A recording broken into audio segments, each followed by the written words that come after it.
Good morning, everyone. I'm Mark Soicher, HR Counsel at CBIA, and I want to welcome you to our 2020 Virtual Employment Law Conference.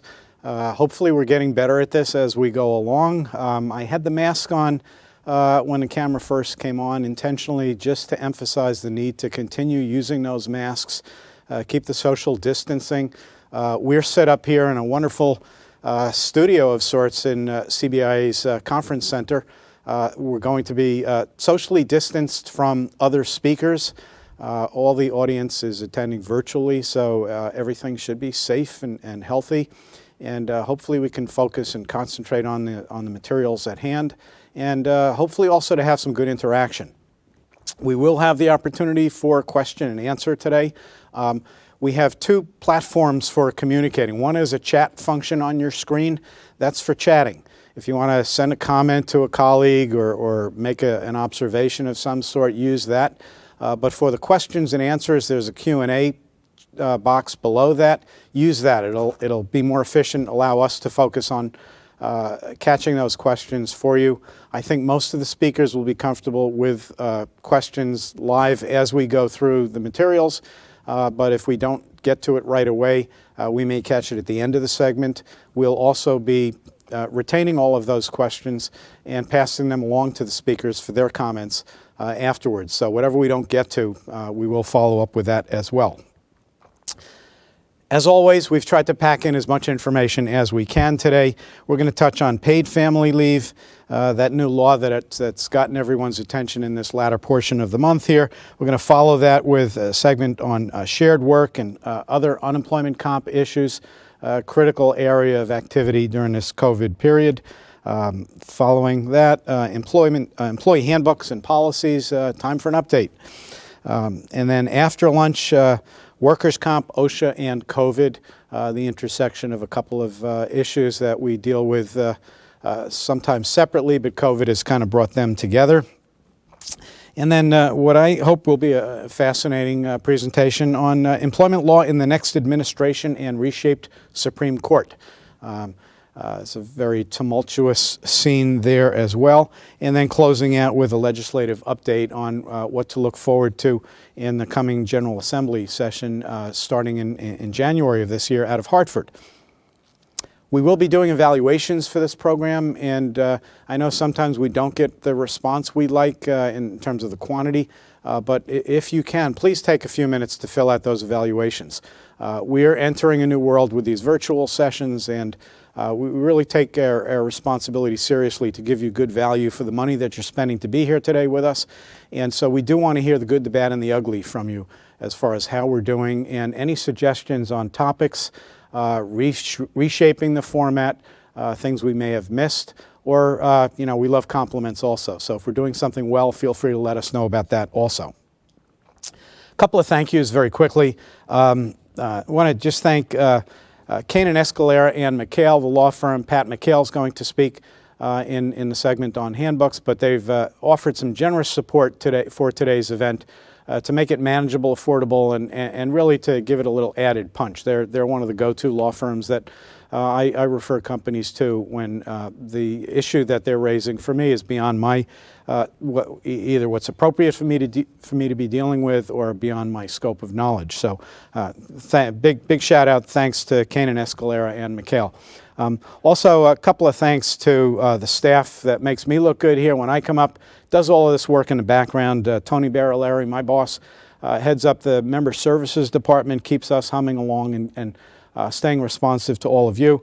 Amy Orsini, who really is the event coordinator for all of these, pulls all the pieces together. Molly Hammock, program registrar, that really steps up when it's necessary to take care of this. Phil Montgomery, my colleague, in developing the topics here today and keeping the communications going, and he's back answering the calls that I'm not able to catch right now while I'm doing this. And lastly, Event Resources, the company we engaged to assist in putting these programs together. They've transitioned from the live events to this virtual event, and I really have to say they've done an outstanding job in making this relatively seamless and pulling it all together. So hopefully it all works. If on occasion we do have some speakers that'll be here live, some will be remote. the remote speakers in the past on occasion. Outside of air control, a connection may be lost. I'll try to jump in and bear with us while we reestablish that connection. So those are not planned glitches, but unavoidably they do arise, and sure you'll bear with us on that. I'd like to jump into the first segment now. Very pleased to have Andrea Barton-Reeves, the CEO of the Connecticut Paid Leave Authority. And as I said a moment ago, this is a law that was enacted in 2019 by the state legislature, and there's been a long lead-up time for the logistics, education, things like that, and we're really in the focus of the education mode right now. And I know Andrea and her staff have been out doing a lot of these sessions, and we really appreciate their coming today to brief you on this important topic. Andrea was appointed by Governor Lamont this past January. I'm sure it seems like a longer period of time for her with the volume of work that she's taken on. Andrea previously served as president and CEO of HARC Incorporated, a not-for-profit organization in the Hartford area providing services for people with intellectual and other disabilities and their families. Cause near and dear to my heart as a former special ed teacher. I know that's a service area very much in need of expertise. Previously, Andrea also served as director for other programs, Lawyers for Children America, and worked in the insurance industry at Chubb. She's on a number of organizational and community boards, including she's been president of the Connecticut Bar Foundation, chaired the Village for Families and Children Services organization, Connecticut Community Nonprofit Alliance, YMCA Hartford Region, and Leadership Greater Hartford. Andrea was named Hartford Business Journal's 40 Under 40 and 5 New Leaders to Watch and 100 Women of Color Class of 2020. Really well-deserved and wonderful awards and recognition. And on a personal note, Andrea has a Bachelor of Arts degree from Rutgers University, my alma mater, and a law degree from New York Law School, also my alma mater. And she is a native from New Jersey. We won't hold that against her. I am also a native of New Jersey, and I ask you not to hold that against me. So I've heard Andrea speak on this topic before, and she's extremely knowledgeable and will be helpful. Again, I urge you to pose questions in the Q&A function as you think of them. I may hold off if I know it's something she's going to address in a few minutes. Otherwise, we'll try to catch as many as we can. Now I'll pass it over to Andrea. Welcome. Thank you, Mark. Good morning. Thank you, everyone, for coming. I, too, would like to express my appreciation to CBIA for having us today. You have actually been a great partner in helping us spread the word about paid family and medical leave, and I appreciate the opportunity to be here today. I also would like to thank Kainen, Escalera McHale. When I was at HARC, they were actually the counsel that we retained to help us with our organized labor matters, and they were outstanding and also very generous in their support of us as a not-for-profit. So I want to thank Pat McHale in particular for his support. So let's get going, and we can talk about paid leave this morning. So as Mark mentioned, I'm Andrea Barton-Reeves, and I'm the CEO of the Paid Leave Authority. We don't need that. We're good, Mark. Thank you. We can go to the next slide. Thank you. I appreciate the really warm welcome.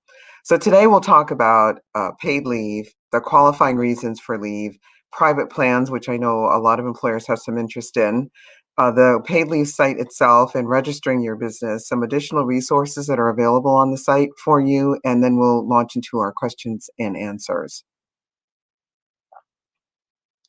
Okay, so a bit about the Paid Leave Authority.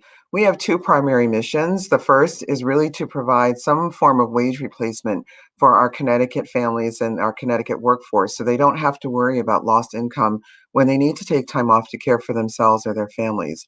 So we do that. Even though the slide says employees, it really should read that it's for Connecticut's workforce for us to provide pathways for accessible paid family leave benefits, and to help employers and administrators and healthcare providers by really teaching them about the law and supporting them as they're implementing it through their workplaces and the people that they support.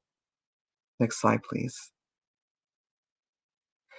We have 5 primary responsibilities at the Paid Leave Authority. The first is outreach and engagement, really teaching people about paid leave, how it works, what their relative responsibilities are, and what the benefits will be. I know, Mark, that you mentioned that there's a long on-ramp. It's actually extraordinarily short, considering I started in March in a pandemic, and we have to start providing support for contributions in January. There's not a lot of sleep that's happening at the Paid Leave Authority.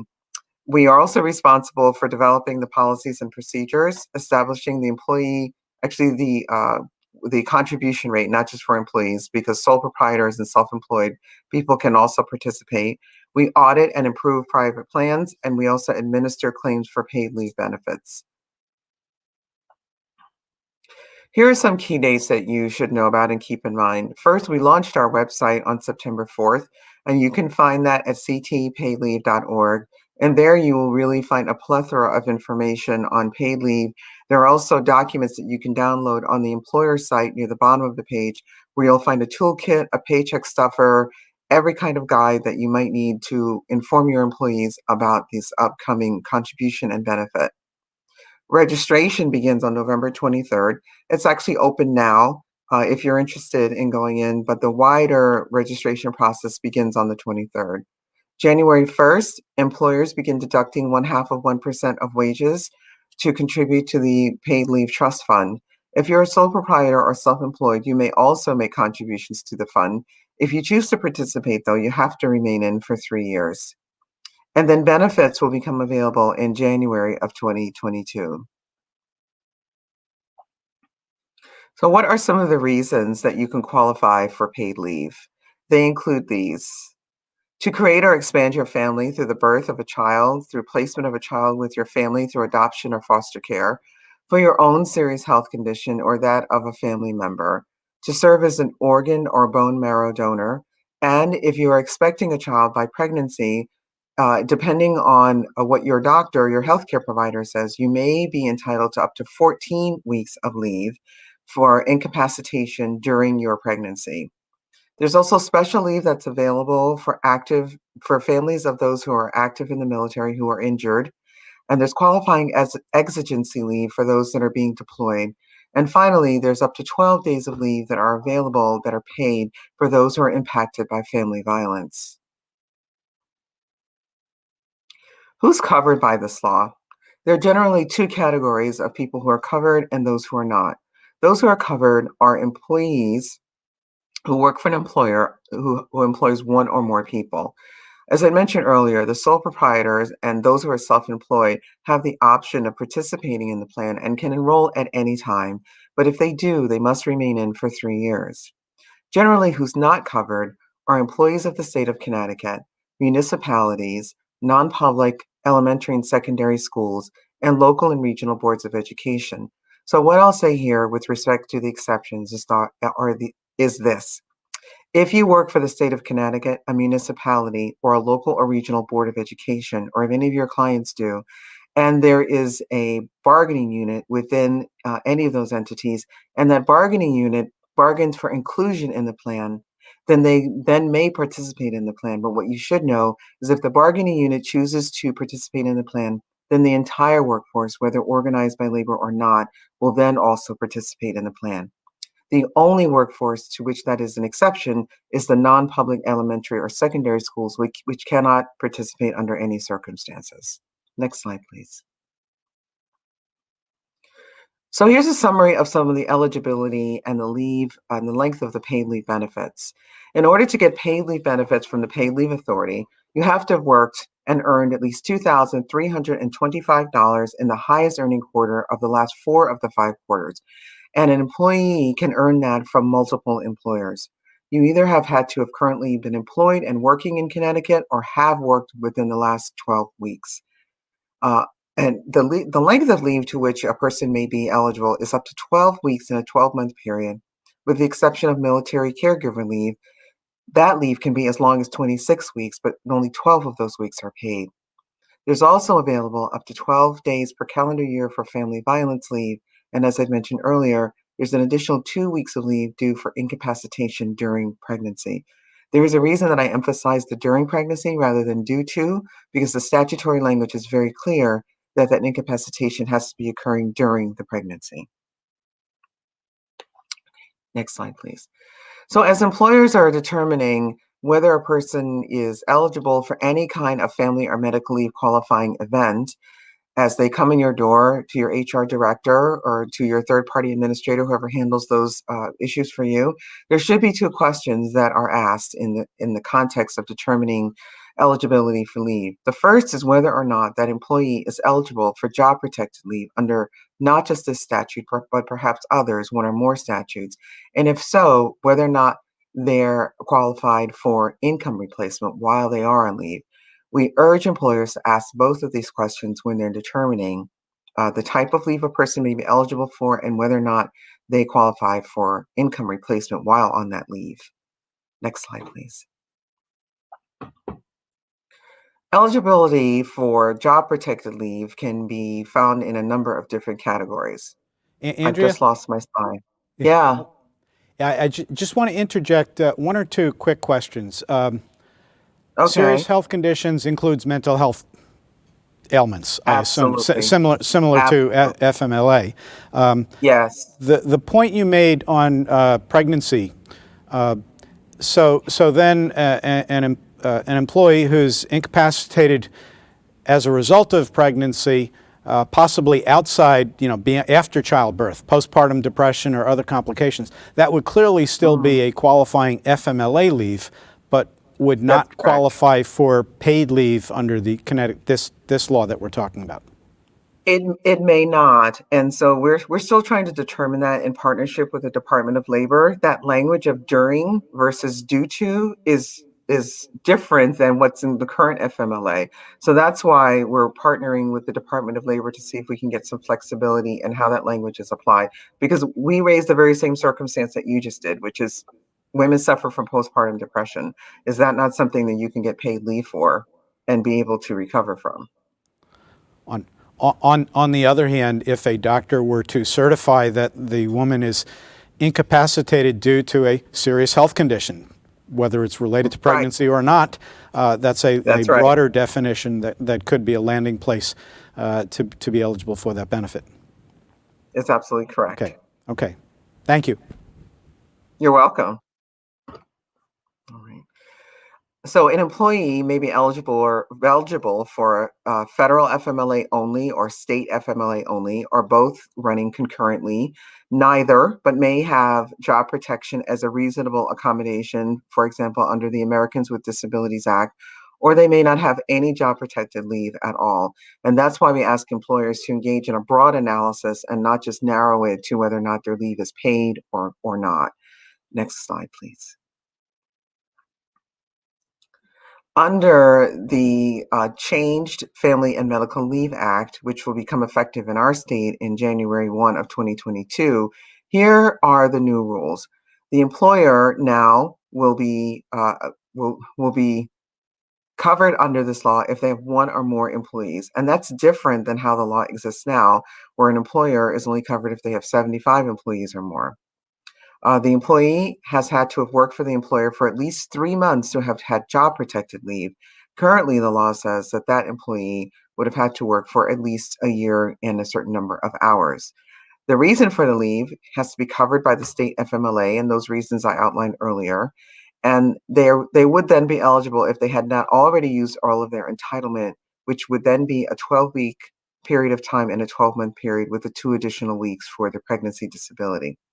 There should also be a question asked as to whether or not that employee is eligible for other job-protected leave, as I mentioned, under the ADA, SFIPA, and the Pregnancy Disability Act. Next slide. Of course, there are other kinds of job-protected leave, and we know that with respect to federal leave, and that is usually covered if you employ, it's usually applicable to you as an employer if you have 50 or more employees. We do know that there's an hours worked requirement under federal leave of 1,250 hours in the 12 months immediately preceding the leave.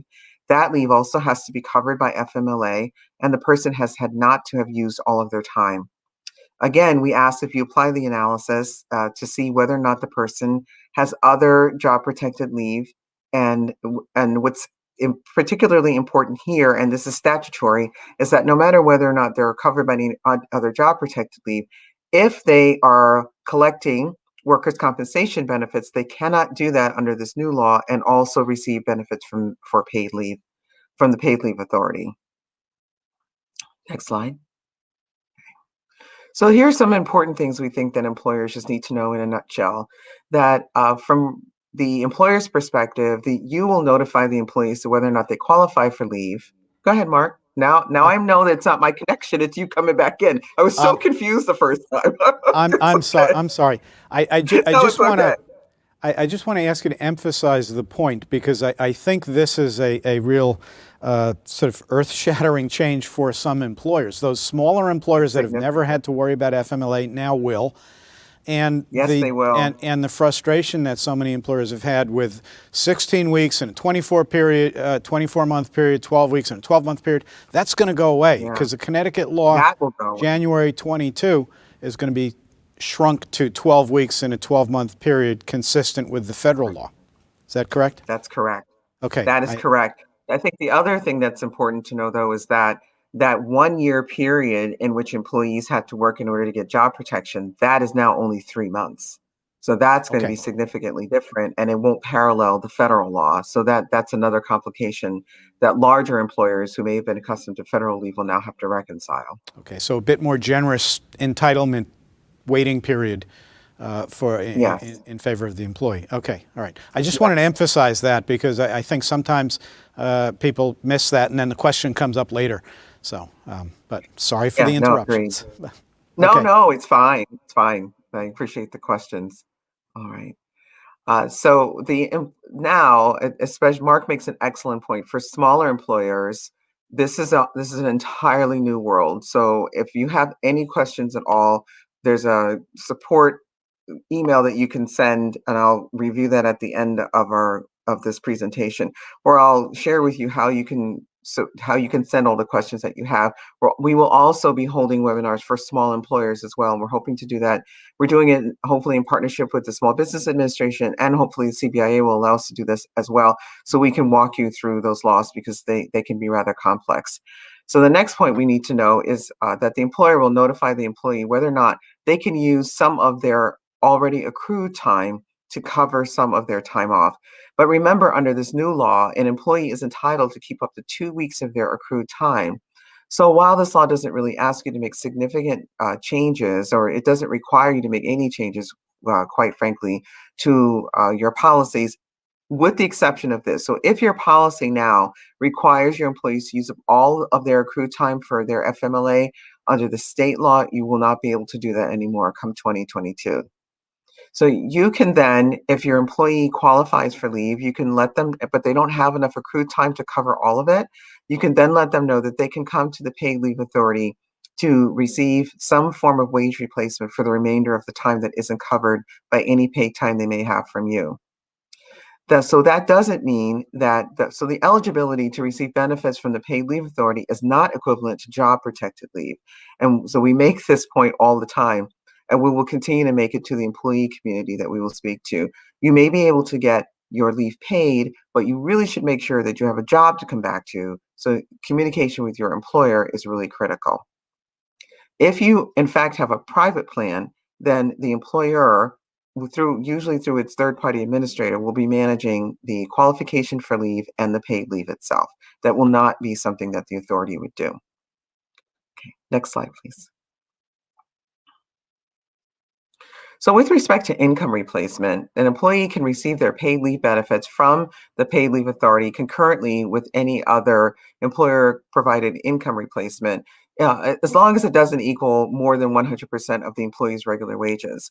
So in one of our webinars, we had this really interesting question. Well, what if the employee has purchased their own disability policy, like AFLAC as an example, for wage replacement? That would not be, that's their own policy. If they want to receive other benefits from that, then that's certainly something that they've arranged on their own. What we're looking for is benefits coordination with the employer, and we will be in communication with the employer. So an employer, under the statute in 2022, they can require an employee to use their paid time off, or they can make it an option. But as I mentioned before, they have to let them keep up to 2 weeks of their time. So generally, Short-term and long-term disabilities policies don't meet the qualifications for a private plan under the statute, but they can be used as part of income replacement or wage replacement for employees. Generally, those policies have a provision that requires that state-provided paid benefits be used first before those policies kick in and provide any benefits. So even under those circumstances, you can send your employees to the Paid Leave Authority, and we'll work with you or your HR team to work on benefits administration and coordination. Next slide, please. Actually, we can go to the next slide because I've already covered this. Thank you. Another question that comes up are spouses who work for the same employer. Under the federal FMLA, which will not change, spouses are required to share their 12-week job-protected leave if the reason for the leave is to bond with a newborn or a child that's new and placed with your family, or to care for a parent with a serious health condition. And as under the current state FMLA, those same rules apply. But under the new FMLA that will come into effect in 2022, spouses will not be required to share their 12-week leave under any circumstances and for any reason. So that too, Mark, I think is a new change that employers will have to become accustomed to and reconcile with federal leave. Next slide, please. Okay. So a bit about private plans. The statute, as you all know, provides for the option for employers to provide a private plan in lieu of participating in the state's public plan. But there are, of course, some caveats around that. The first is that the private plan has to offer the same or better benefits as the public plan, meaning that it has to offer the same reasons for leave. And in addition to that, it cannot cost the employees any more than it would cost to participate in the public plan, and that's 0.5% of wages as a contribution. You also have to have the ability to administer the claims and the benefits. And if that's something that you do yourself, or if that's something that you hire a third-party administrator to do, that's fine. The statute also requires that a vote be held so that the employees can approve the private plan option, and that vote must be of the majority of all of the eligible employees who work in the state of Connecticut. Even if you're a multi-state employer, it only includes those employees who work in the state. And then we at the Paid Leave Authority must approve the plan. We do get a lot of questions about, well, what does approval look like? Here's what it looks like. If you meet the criteria of the private plan within the statute, and you upload 3 pieces of information that allow us to make that determination, then we can approve your plan. Approval for the plan is a 3-year approval. We will essentially check in with you year over year to see if there's any change that's significant. Other than that, we're looking for 3-year approval timelines. So how does this work? Starting on November 23rd, you can go in and register with the Paid Leave Authority and let us know of your intent to engage in a private plan. There are, I think at this point, 8 or 9 insurers that have expressed an interest and have actually filed a declaration of insurance with Connecticut's insurance department indicating that they will want to offer a private plan in the marketplace. So from one of those insurers, you can then approve a declaration. You can then obtain a declaration document, and also offer your employees something called a plain language guide. So that is essentially a template that we at the authority have created that summarizes what paid leave is. And it acts as a template that you as an employer, essentially your insurer, will help you create, that you can share with your employees so that you don't have to summarize the entire statute yourself, which is not an expectation we would have of anyone. So when you give your employees the declarations page saying, I have insurance, and the plain language guide, then you will hold your vote. And after you hold your vote and you have your majority or whatever the outcome might be, then we will then ask you to come back to the Paid Leave Authority website and do 3 things.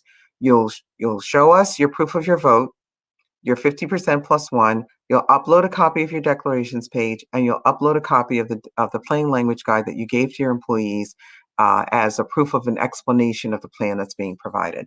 So the statute is about 48 pages long. The plain language guide is probably about 5. And it probably answers a lot of the questions that your employees will have. Next slide, please.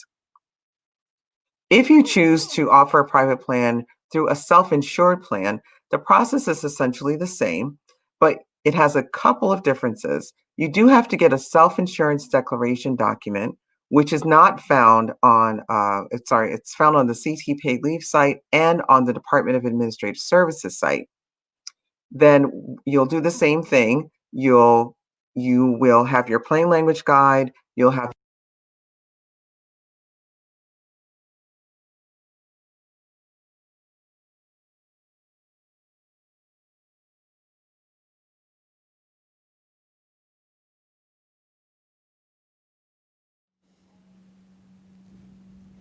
Lost the audio there for a second. We'll jump back to that, but I'm going to pose a question to, well, first some of the questions. One of the questions we've got is eligibility based on the calendar year of January to December or rolling year.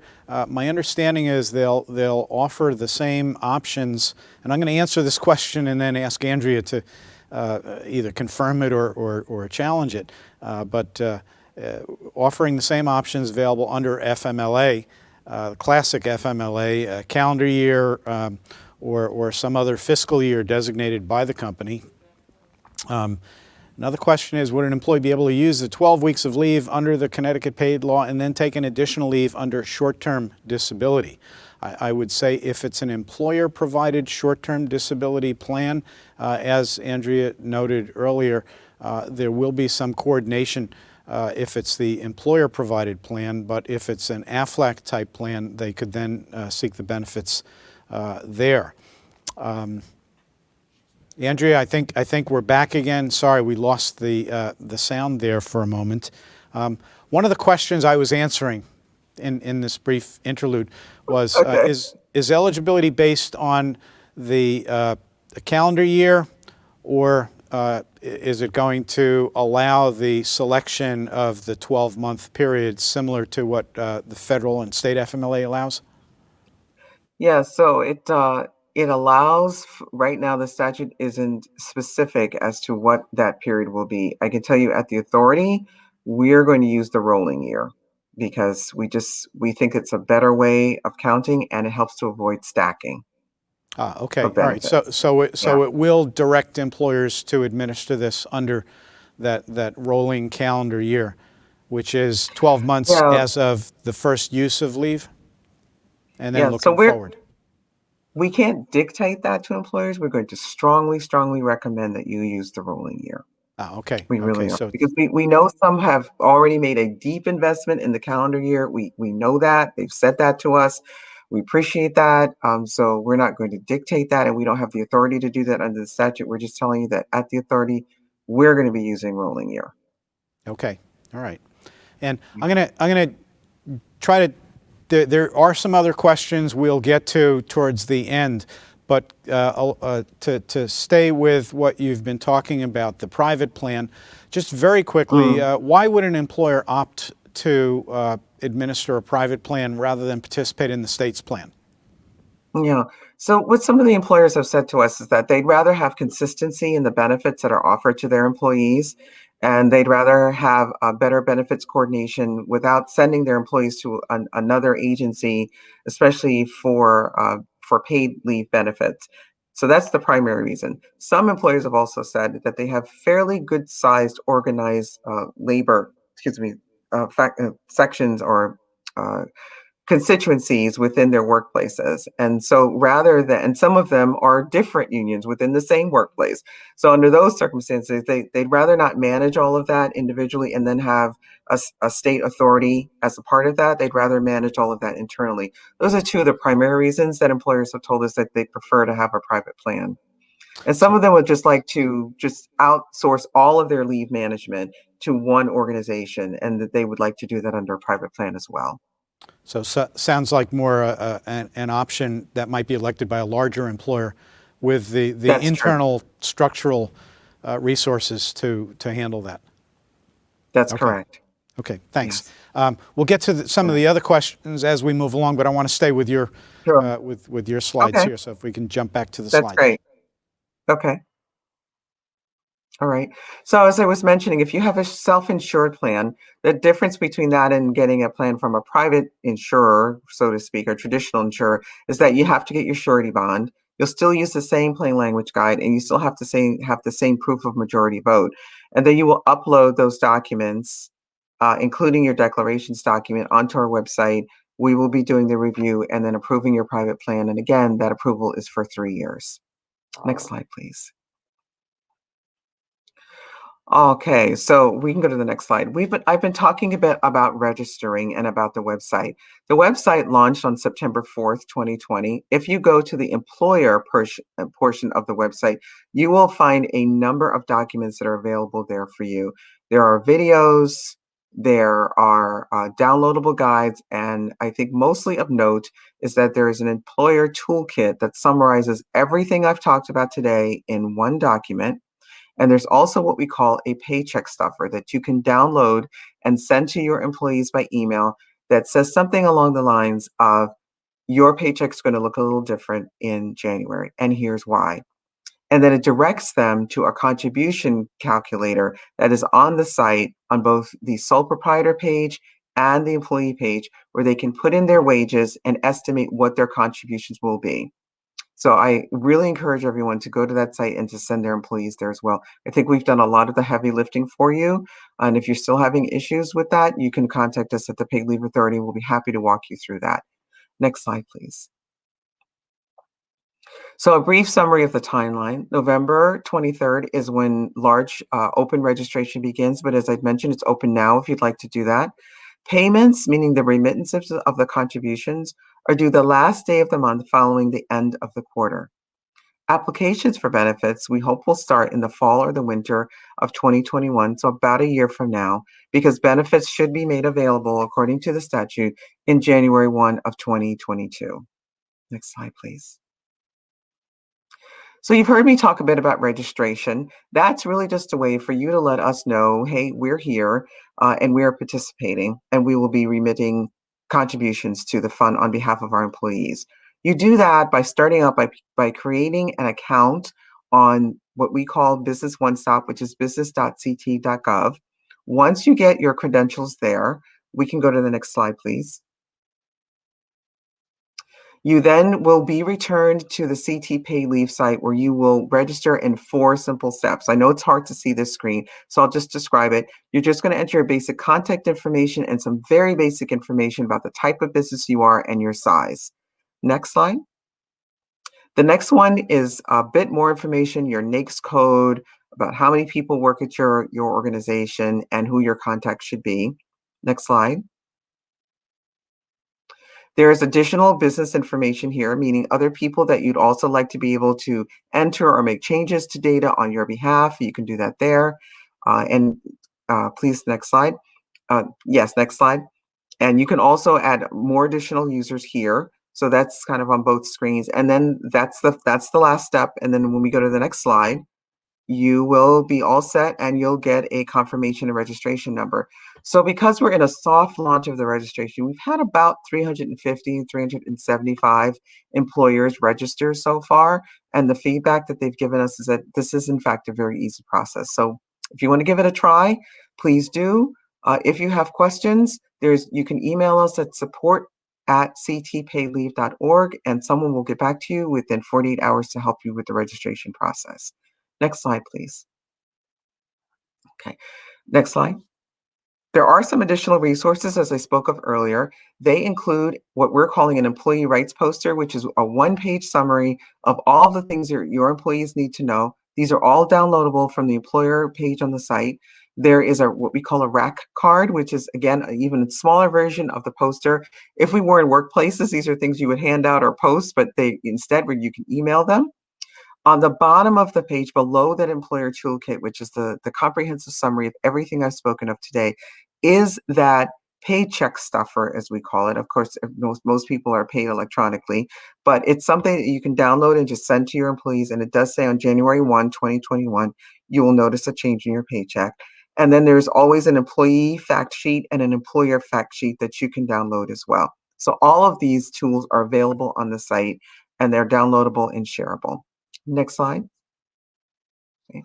And we're here for you. So on the website, there is a contact us portal. You can, if what you need, I haven't answered today, or if it's not in the frequently asked questions, you need to go to the Contact Us portal on the website, or you can email us directly at support@ctpaidleave.org, and we will get back to you and help you. So thank you very much for your time. I appreciate it. So Mark, let's start answering some questions. Yes, and I want to say also, I forgot to mention in my introduction that I'm a proud member of Connecticut SHRM on the State Council, and the Paid Leave Authority has reached out to SHRM and is doing some presentations for some of the chapters. I'm not going to say the dates because I'll mess them up. I'm not sure what they are, but if you go to CT SHRM and drill down into some of the individual chapters, I know HRCI has a presentation scheduled in the coming weeks, as does the State Council. And so I always also like to make a pitch for SHRM membership. So if I know we've got a really good turnout today, a lot of familiar names, and I won't say faces because I can't see them. But if you're not a member of one of the SHRM chapters in Connecticut, you're missing the boat.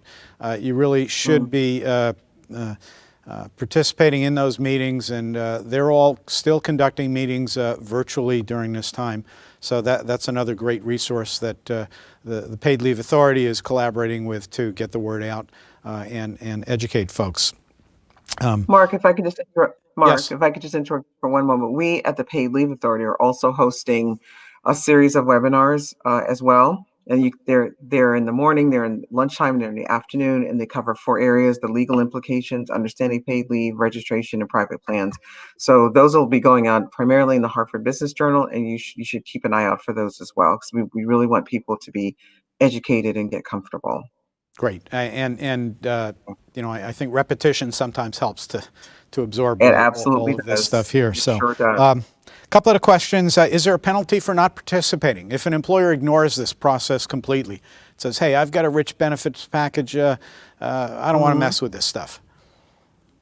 Yeah, so we do have the authority under the statute to impose penalties. That's not really the approach we're taking in the first year. We understand that there are employers that are vehemently opposed to this in not just in theory, but philosophically. So we really want to work with them to say, we understand that, but you do need to participate. And if after some attempts for participation fail, then I think we'll take another step, but it's not the first place that we're going.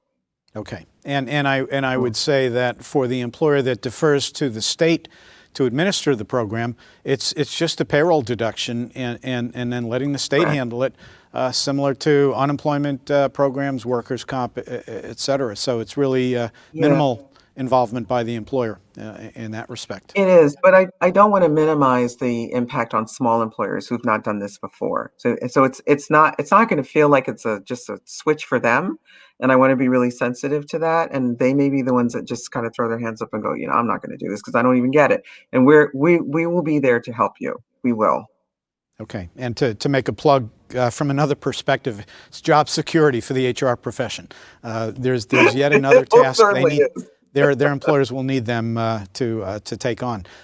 It's small state, Connecticut. We've got a lot of individuals working at Connecticut companies that reside in Massachusetts, Rhode Island, New York, even possibly New Jersey in some cases, coming into Connecticut to work. And then the other scenario is Connecticut companies that employ people who reside outside of Connecticut and work outside of Connecticut, but are employed by a Connecticut company. Can you speak to the responsibility in those two scenarios? I can. The general rule that we're giving employers is that if you have an unemployment obligation to an employee that works in the state, then that employee then has a contribution obligation to the trust fund, but they also have the opportunity to be eligible for benefits. If you're a Connecticut-based company, but all of your people work in another state, then you don't have any employees that are here in the state as they're defined by the statute, and therefore those employees don't have an obligation to have to make a contribution or but they will also not be eligible for paid leave benefits. If they happen to work in Massachusetts, we know that that's a state that has paid leave, so they may be eligible there. But I know it can be confusing, but essentially it's if you're a Connecticut worker. and you're employed by a Connecticut company and you work here. The other question that comes up, well, I'm not physically working there right now because of the pandemic and I'm at home and other people are at home. So if I normally come into Connecticut and I work and I'm not physically there now, the Department of Labor has not changed the rules as we sit here today. And they've still said if you would have normally come into work in Connecticut, you're still considered a Connecticut employee and you would have an obligation to contribute, but then you'd also be eligible for benefits. Okay. So it essentially follows the unemployment registration for the individual employee. It does generally, yes. So, all right. And I know, I believe Massachusetts follows a similar rule for their paid leave program. So that's correct. Employers that are unsure about certain workers might check with their payroll service to determine where the payroll taxes are being sent for that particular employee. Correct. Okay. That would be the right approach. All right, just lost my train of thought there.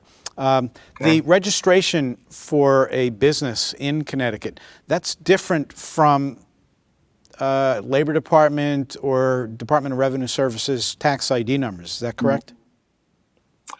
No, it's not. So I want to make sure I understand the question. So we're asking employers to register. We do have in the process right now pending some agreements with the Department of Labor and the Department of Revenue Services to hopefully share some of their information. But there are some federal rules that limit that sharing of information with other quasi-governmental state agencies. So we're working through that. And while we do, we are asking employers to register directly. But you're going to be registering using your FEIN number. You're not. There's no other special number that you need. The registration number that you get at the end of that process is an internal number that you might give to us if you have a question about something that you put in your registration, or if we have a question. But it's not like a whole new number that you need for any purpose. We're trying not to have people do a whole new thing, because we know that that can be frustrating. Okay.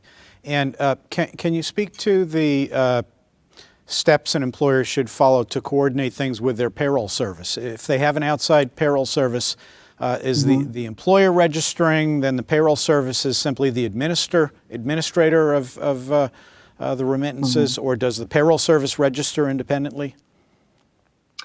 So the answer to that is the typical lawyer answer, and that both are true. So we're asking the employer to register just so we know you're there, because eventually we do hope we'll get the information that we need from the Department of Labor, and that will help us to do some reconciliation. So we make sure that all employers who should be registered are. Your third-party administrator, your payroll provider, especially those large ones, should already know about this. We have been working with them since April. So the ADPs and the Paychecks of the world, they are very familiar with what's happening. They will then register as a third-party administrator, letting us know that they will be remitting your contributions from your employees on your behalf. So the reason we ask employers to register is this. Let's say it's a large one, they may be submitting a list of 50 employers for whom they will be submitting remittances on their behalf. But you should be on that list and you're not. The only way that we can make that match or figure out that miss is if you register and you tell us, I use ADP, but when we look at ADP, they're not on your list. So they may not be making the contributions on your behalf because they've missed adding you. That's why we want employers to know, because we don't want you to have the liability because your TPA missed something. So it's really, we're doing it for employer protection, essentially. Okay. So sorry. Go ahead. So some employers have said, well, I just want the TPA to do both for me. I want them to register for me and say that they're my TPA, and I want them to register themselves and be among the 50 that they provide services for. And that's fine. You need to tell your TPA that's what you want them to do so that you don't have to have the responsibility of registering. And some have agreed to do that, but that's been on an employer by employer basis. Okay. And I will say, having spent some time on your website, you've done an excellent job with it. It's user-friendly, attractive, it's comfortable to go through, and there are specific links for third-party administrators for information for them as well. So you're really coming into it from the various participants' perspective.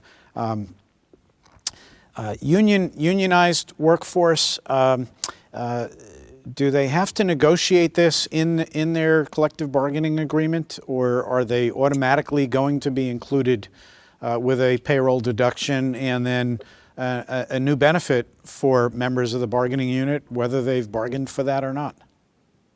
It's really the latter. So the statute reads that employees shall, and I think that was specifically done so that there is no bargaining about whether you're going to participate or not.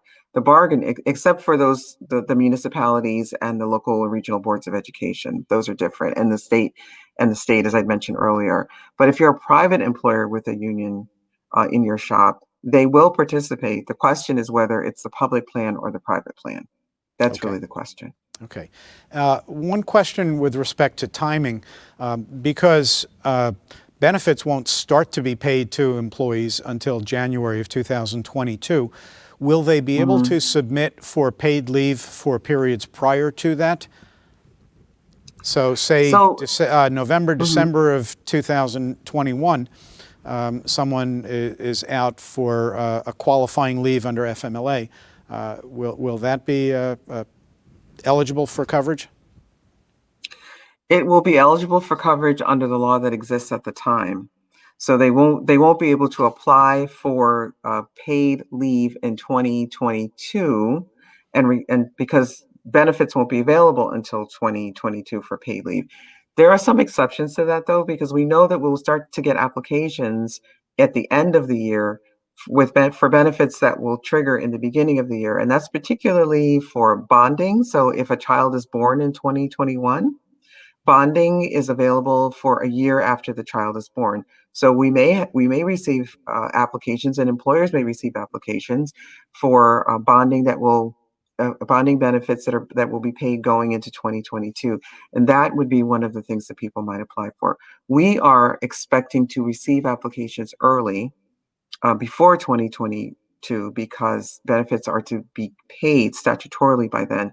And our colleagues in other states have also strongly advised us to be prepared to take applications before benefits begin, because that has not turned out well for them in other states. So we're happy to take their advice on that. Okay, so that raises two questions. One, similar to classic FMLA, an employee who has not been employed yet for a year goes out on a circumstance that otherwise would be qualifying, remains out through their anniversary date, and they're still employed, so they satisfy the length of service requirement. So what you're describing is consistent with that. They could age into, so to speak, because the law will begin to take effect after the 1st of 2022. And if they're continuing in a capacity, that would be a qualifying situation that would then become covered. Well, not exactly. So it's tough because employers, if a person takes leave, let's say in June of 2021, they're still covered by the law as it currently exists. And they don't then switch over. They have a tail to that. So the law that existed will continue to apply to them. If they are taking their leave in 2022, then the new law applies to them. So it isn't retroactive, and it also doesn't sort of change in the middle of leave. And I know this is going to be some confusing and a little frustrating for people who feel that I took my leave in November of 2021, it goes through April of 2022. Don't I get the benefit of paid leave? The answer is no, because your leave actually started in November, so the old law applies to you. Okay. And the reduction in the amount of leave to 12 weeks and the expansion of coverage to companies under 50 employees, that doesn't start until January 1 of 22. Is that correct? That's correct. Okay. That's correct. All right.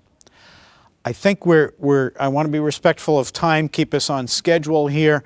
We've come to the end of the allotted time. We're going to go through the questions that we may have missed, and if there are any. I know you've had some of your staff actively online. I can see responding to some of the questions.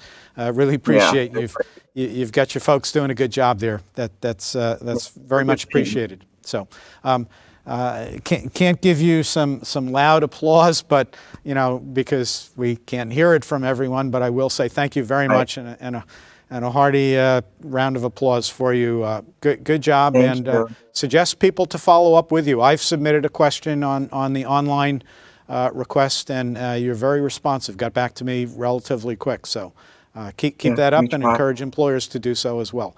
Thank We you, will. Andrea Barton-Reeves. Thank you. We appreciate the time. Appreciate it. Bye. Okay, take care.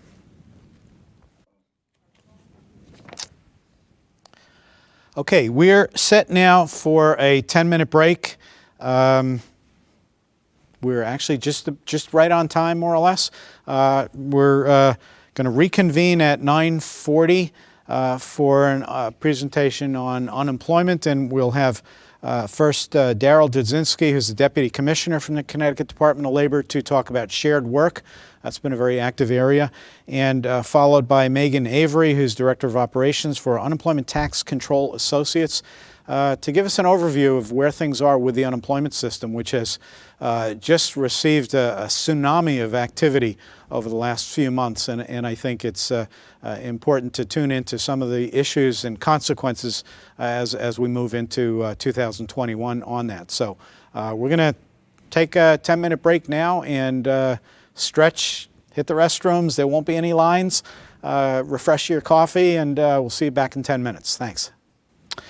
Okay, welcome back to this next segment on employee handbooks, time for an update. And I've looked through the materials that Patrick has prepared, and it's actually touching on a whole lot of other stuff that we could have done as even separate segments today. But it's really a wide-ranging coverage of many issues of concern for HR people. I'm pleased to have Pat McHale here. Pat's a principal at the law firm Kainen, Escalera McHale. And as I said initially when we opened this morning, they've been a generous sponsor of this program today and a great supporter of CBIA over the years. We've had Patrick speak at many of our conferences, as well as some of his partners from his law firm. And they're high on my list of firms to pull out when a matter is beyond the scope of what's appropriate for me to be handling. But I'm going to turn it over to Patrick to speak about handbooks and also initially to say a few words about his firm so you get a little bit broader picture of the kinds of services that they have to offer and how they might provide assistance to you when the need might arise. Patrick? Thank you, Mark. Delighted, as always, to be involved in a CBIA event today. We, as a firm, have always viewed the CBIA's annual Employment Law Conference as really the premier employment conference annually, and so we're delighted to be given the opportunity to be a sponsor of this program. It's obviously in a non-traditional way this year for all the reasons we've been living with, but hopefully it conveys the information that your participants want. I think it's chock full of important information, and so I'm happy to speak about employment handbooks and the issues that businesses should be considering, both with regard to COVID and with regard to other legal updates. My firm is comprised of 8 lawyers. We practice employment law exclusively. We represent management with regard to personnel matters, everything from advising about handbooks, counseling with regard to employee discipline, termination, collective bargaining for unionized employees, or employers, I should say, and everything that goes along with employment and labor law. So the subject I've been asked to speak about is handbooks, and I have not prepared slides for my presentation. I don't think they convey enough information in terms of what I wanted to present to you. I hope you all have the 16-page outline that I prepared. I'm not going to read through it and bore you to death, but I'm going to hit the highlights because there are a number of things I think you need to be aware of in addition to the COVID recommendations we have. And so we'll address each one of those. With regard to handbooks, there are a few comments that I want to make. Obviously, we all know why handbooks are important. They facilitate orientation of new employees. They provide managers with a place to go so that their responses to employee requests are consistent. They contribute to the uniform application of company practices to avoid claims of discrimination or unfair treatment. And finally, they fulfill legal requirements that exist in Connecticut that employers have policies. So there are a number of laws in Connecticut that mandate policies and written communications with employees on a variety of subjects, from the way people are paid, the timing when they're going to get paid, issues regarding sexual harassment, pregnancy discrimination, paid sick leave, and the like. So all those are good reasons. I want to share, though, some concerns I've come across in representing clients over the last 30 years with regard to handbooks. One of the common concerns that I confront deal with employees creating manuals, putting them on the shelf, and then not looking at them again.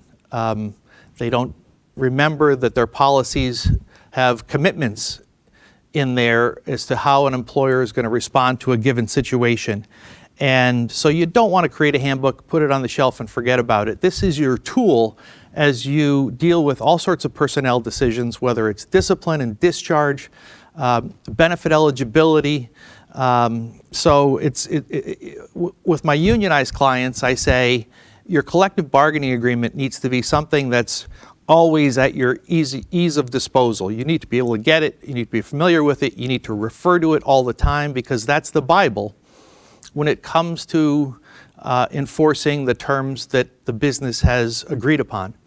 For non-union businesses, the personnel policies, the employee handbook is the Bible that we must have a command of, good command of the knowledge of the handbook, and refer to it as we deal with situations.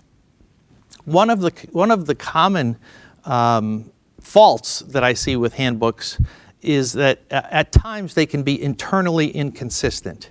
And let me give you an example of what I mean by that. Most handbooks that I deal with reserve for employers the right to terminate an employment relationship at will, meaning without cause, without notice, but in the employer's discretion. And similarly, employees have the right to terminate the employment relationship at will. The internal inconsistency that I find is later in the manual, an employer may draft a progressive discipline policy that says in the first instance of a piece of misconduct, we'll give a warning. In the second instance, we'll give a second warning, or maybe a suspension, or maybe a final warning. That kind of a policy is not consistent with the common law at-will employment relationship. If you're going to commit to certain procedures that will always apply before an employee is going to be subject to serious discipline or discharged, that's not at-will employment. And so if you want at-will employment, you need to be careful not to do that. One of the issues that's been with us in Connecticut since 1995 is the issue that relates to what happens if you have a handbook that doesn't have at-will employment, has for-cause termination, and you want to change the handbook to provide for at-will employment. Many of you will recall 25 years ago, Connecticut Supreme Court, in the case of Terosian versus Boehringer Ingelheim Pharmaceuticals, ruled that an employer may not change a for-cause termination provision in a handbook in favor of an at-will provision in a handbook unless the employer gives some form of consideration, something of value to the employees for sacrificing the for-cause termination. And we haven't had any additional guidance from the courts about what exactly that means. What we advise clients is that ruling is really narrow and focuses specifically on the for-cause versus at-will employment. And if you're in that situation, you need to come up with some form of consideration, whether it's a one-time bonus or whether it's a eligibility for a pay increase, something of value in order to get employees who have been in the past bound by a for-cause provision and then have that modified into an at-will provision. That's still a lingering issue. That we don't believe Terosian and its restrictions apply to other changes to the handbook, like the number of vacation days an employee may have, personal time, things like that. It really, we believe, goes to the essence of the employment relationship and should be narrowly interpreted as applying to whether employment is at will or for-cause termination.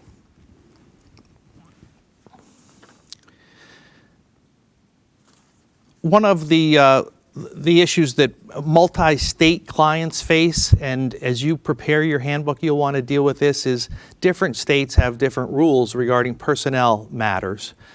Connecticut is probably one of the most regulated states when it comes to personnel matters. And if you have a multi-state business, you will commonly want to have a core set of policies that comply with federal law, and then a state law set of policies overlay that will allow you to deal with the requirements of each state when it comes to personnel-related benefits and other of the many requirements that states such as Connecticut have adopted for employer compliance.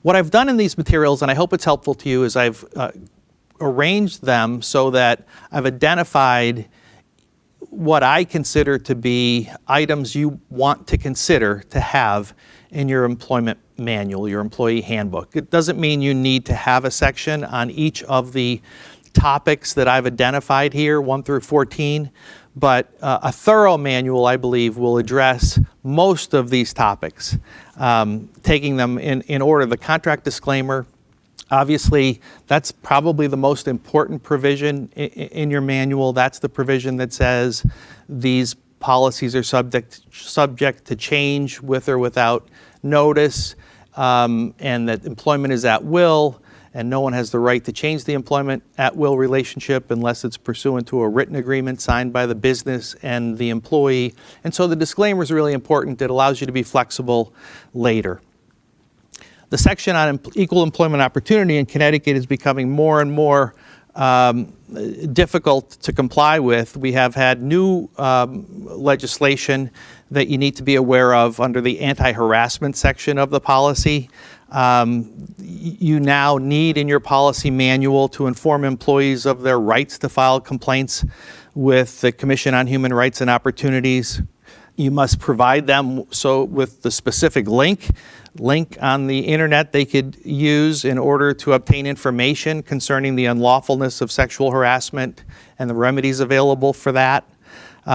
You must have a policy that reflects the fact that employees are going to be trained in sexual harassment training by January 1, 2021, and that people who are hired after must be trained within 6 months of hire. You must have a policy that expresses that employees who come forward and file claims of harassment must not be disadvantaged in terms of modifying their work assignment or their schedule as a consequence of them having filed a claim, unless the employee who's filed the claim or brought about a complaint consents to such a modification. Common modifications might include a change in work assignment so that the harasser or the alleged harasser is no longer working with or supervising the harassee. Under the law that's been adopted in Connecticut, we have to be mindful of the claimant, the person bringing the allegations, and cannot disadvantage that individual as a result of bringing the claim. Patrick, one quick note, and even us practitioners who monitor this stuff all the time don't always see these things, and I happen to stumble across it because of a question a company posed to me.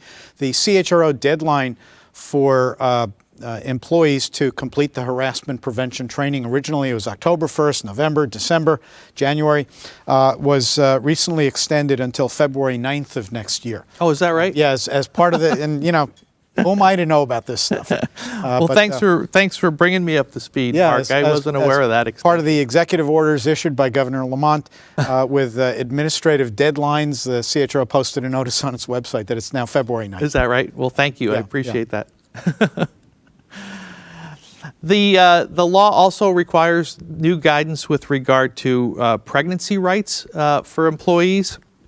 Connecticut employers are required to provide notice of pregnancy rights to new hires upon hire and within 10 days of the time an employer becomes aware that an employee is pregnant.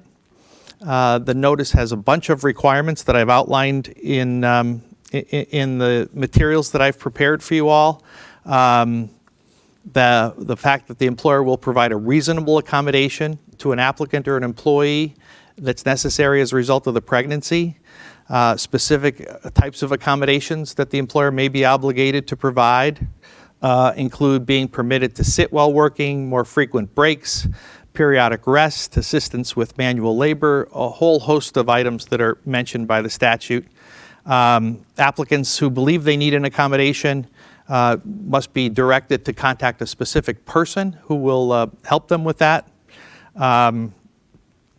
Keep in mind that, as with other requests for accommodations, employers can require medical documentation as a condition of beginning what's known as the interactive process with the employee. And the interactive process this comes out of the ADA, the process by which an employer and the employee discuss the needs of the employee and whether providing an accommodation and what type of accommodation is necessary to meet the restrictions on the employee would be reasonable under the circumstances.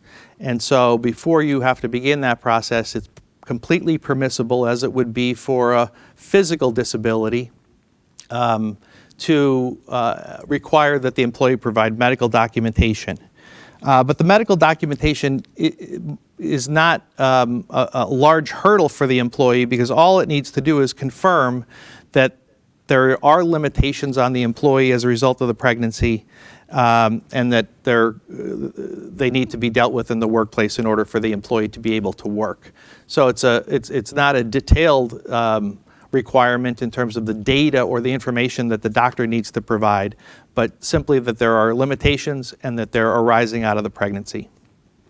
Also, as with other physical disabilities, an employer has the right, in the event of a pregnancy leave or an accommodation, to require a fitness for duty note from the employee as it would in other circumstances. So if an employee needs a leave or the employee needs restricted work or light duty, the employer can require that the employee provide a medical release indicating the employee is fit for duty after those restrictions are no longer necessary. Patrick, two quick questions. Sure. One, to jump back to the harassment prevention training, do you recommend training temps who are really contract workers? They're on the payroll of ACE staffing firm, and you're simply paying a contract fee to the staffing firm for their presence. Should they be required to complete the harassment prevention training? My suggestion about that is I'd work with the service provider, the temp agency, and coordinate. If they've provided the training, then certainly you don't need to provide the training to their workers. They're not your workers, so you're not obligated to provide it. But if they haven't been trained by the agency that's providing you with the service, then I think it makes sense to train everyone. Okay. And a follow-up question, and I think I may answer it in my question to you, but the training requirement still has the 6 months from start date as the deadline. So February 9th may be sooner than 6 months, so someone more recently hired wouldn't have to complete the training until 6 months into their employment, which would alleviate a seasonal employment situation from having to rush seasonal employees who are only there for a 1, 2, or 3 month period of time. Right. Absolutely. Yeah. Now, one of the questions, back to the subject that you were just speaking about, where can someone find the notice of pregnancy rights that has to be issued to an employee? The State Department of Labor has a good notice online that they can use for that purpose. That's where I would go. Great. Good. Thank you. Mm-hmm. So jumping ahead, you can see from my materials that I've identified the wage and hour issues that you want to have in your manual, the benefit issues, the leave time off, leaves of absences. The next area that requires some consideration, though, because of legal changes, deals with personnel files. So as a result of some legislation in Connecticut, it's now specifically required that current employees shall be allowed, upon request, to inspect their personnel file up to twice a year, and they must be given access to the file within 7 days of the request and must be given an opportunity to copy the file at the time of inspection. Former employees have the right to inspect their file as long as they request that within a year of their departure. And if they do request it within a year of their departure, they must be given access within 10 days of a written request. The law also now requires that employees be given a copy of any documentation of discipline within 1 business day of when the discipline is decided. Employees who are separated must immediately receive a copy of any documented notice of that employee's termination of employment. Finally, and this is commonly overlooked from my experience, whenever you give a disciplinary document to an employee now, there must be what's called a clear and conspicuous statement in the document that the employee may submit a written statement explaining the employee's position, usually an objection, if he disagrees with any of the information in the document. And that employee's statement must be maintained as part of the personnel file and must be included in any transmittal or disclosure of the personnel file to a third party. So the way I handle this when I draft discipline or dismissal notices for clients is I would commonly put a signature line at the end of the notice so employees can sign to indicate their receipt of the document, and then a notation at the bottom that clearly states that if an employee disagrees with or has a difference of opinion regarding anything contained in the disciplinary document, they have the right to submit a response, and which response will be maintained in the employee's personnel file.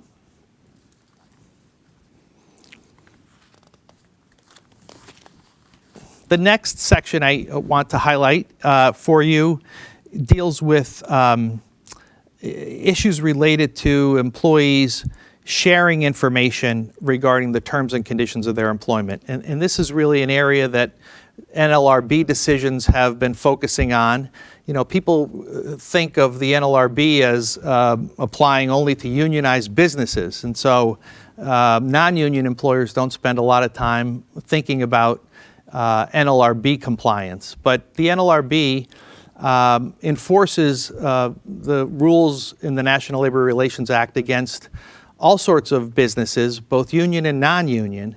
And the subject that comes up with regard to NLRB enforcement with regard to non-union employees is when employees are engaged in what's called concerted protected activity. So the National Labor Relations Act protects employees who come together, whether it's with a union or not, for the purpose of advancing their terms or conditions of employment. And in the past, it was common practice for employers to have in their handbooks that issues regarding salary and benefits issued to an individual employer confidential, and that in fact it might violate company policy for an employee to share information with a coworker regarding his or her wages or benefits or terms or conditions of employment. And that prohibition is illegal under the National Labor Relations Act, and the NLRB is policing employee handbooks and filing NLRA violation claims against both union and non-union employers who have that kind of a prohibition in their manual. The NLRB prohibits discrimination or otherwise taking any adverse action against any employee or an applicant who inquires about, discloses information about terms or conditions of their employment or about any other employee's terms or conditions. So that's something we need to be aware of and be very careful about any language that restricts those kinds of communications. What employers can do and still comply with the NLRA is they can state that management will continue to treat employee pay and benefits information as confidential. Employers can state that employees may not disclose information about the terms and conditions of employment of any other employee when that other employee does not wish them to disclose their own personal information. The employer policy can state that employees remain subject to discipline if they have access to confidential employee information and they disclose it over the employee's objection. So those are things that businesses can do, and still come in compliance with the NLRA, while at the same time doing what they can to protect the privacy rights of their individual workers. Patrick, a couple of other questions on administration of personnel files that's come up. Electronic versus paper form in files. Any thoughts on that? Is that permissible, advisable? It's absolutely permissible. Yes, you can have your files in electronic form, as long as they're maintained just as they would be maintained in a paper form. Okay. The employee who's given a disciplinary statement with disciplinary notice with that statement on it, and the employee says, "I ain't signing nothing." Where do you go with that? And this is it's a great question. It comes up quite a bit. And there are a number of options. First of all, for the premise of the question, the acknowledgement that the employer is asking is simply to sign to indicate receipt, as opposed to, I agree with what's in here. And so for businesses who give out discipline and have employees sign it to indicate receipt, businesses can require, as a condition of employment, that employees sign to indicate receipt. And I've had clients who have fired people because they were insubordinate to a directive that they sign the document to indicate receipt, which I think is legal and permissible. If you're not looking for that kind of confrontation, there are a number of ways to go about it. To have a witness sign it to indicate that the individual received the document but refused to sign to indicate receipt. About half of my practice is representing unionized businesses. And with unionized businesses, when employees are disciplined, they have the right to file grievances. And grievances, if they're not resolved at a management level, go to an arbitration agency, whether that's the American Arbitration Association or some other arbitration association. And, I have found in my practice that when I'm introducing disciplinary documents as part of a hearing, whether it be before a judge or an arbitrator, bringing out documents where an employee is refusing to sign discipline simply to indicate receipt clearly communicates to the arbitrator what we're dealing with. And so even though you may think it's a kind of a nuisance when employees refuse to indicate receipt, when you have to deal with those documents later in adversarial proceedings, ironically, they become useful in my experience because they communicate we're dealing with an employee who's unreasonable in all cases, including simply to confirm the receipt of a document. So I wouldn't necessarily in all cases advise my clients to make this a termination event. I think if you finesse it by having somebody else sign it and have that person indicate that this person was simply asked to sign to indicate receipt but refused, is a permissible and sometimes wise alternative. And maybe a silver lining in an otherwise dark cloud. Right. One other point, and this comes up quite often, and it's such a subjective situation. What about notes to file? The employee's been late on a number of occasions. The employer is not ready to issue a disciplinary statement. Should the employee be provided with those notes to file? Should those contain that statement on it? Where does the line get crossed when it becomes that formal disciplinary communication? Yeah, I mean, again, an excellent question. It comes up a lot. And why does it come up? Because managers, find it easier to make a note to a file than actually to communicate discipline to an employee. From my experience, notes to file aren't particularly useful when it comes to defending an employment action. If an employer through its manager wants to make a notation that this person was late on a given day so that after the person is late 3 or 4 times, they can go back and reference the fact that you were late on this date and that date and this date, those notes are fine. Those aren't disciplinary notes. Those are just notes for the manager to remember facts. And so in that case, I would say the notes are perfectly appropriate. But I wouldn't confuse a note to a file as a communication of poor performance or misconduct. because unless the employee receives it and is given an opportunity to respond to it now under Connecticut law and is given an opportunity to sign it to indicate receipt, it's not considered a part of the discipline chain, and it's not considered notice from the manager to the employee that they're not meeting expectations. So if you're doing it just to remember certain facts as a note to a file, I think it's okay. But if you think you're creating a communication of discipline, you're not, because you're not giving it to the employee and following all the protocols now that Connecticut employment law requires. And to follow through, I know the answer to this question, but I think the point needs to be made. Performance appraisal documents, whether complementary or critical, would also be documents that should contain that notation on it, alerting employees to their right to issue a contradictory statement if they choose. That's absolutely correct. And you know, I frequently hear back from my clients, you know, we don't like to do this. We don't want people responding to these communications. It's hard enough to get our managers to do it, and then we get into a debate about whether it's accurate or not. And again, from my experience, allowing employees to respond to a performance evaluation, a written warning, a suspension notice, even a termination notice is frequently very helpful for the business. Because in the employee's response is often a variety of admissions of misconduct. The employee may want to point out one particular disagreement with regard to the memo, but not disagree with everything else that's in the memo.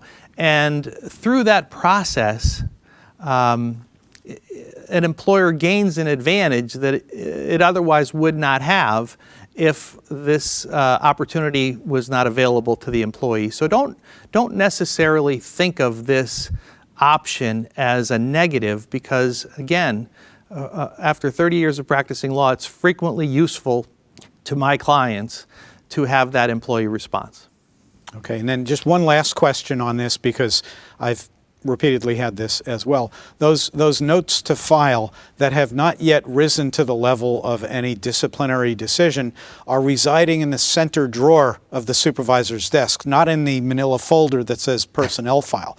While they may not be part of the statutory definition of personnel file, they're absolutely discoverable should the employee ultimately choose to file a lawsuit, and therefore are still real documents that may surface at some point. And any comment on that? No, just to agree with you. I mean, you know, they are discoverable documents.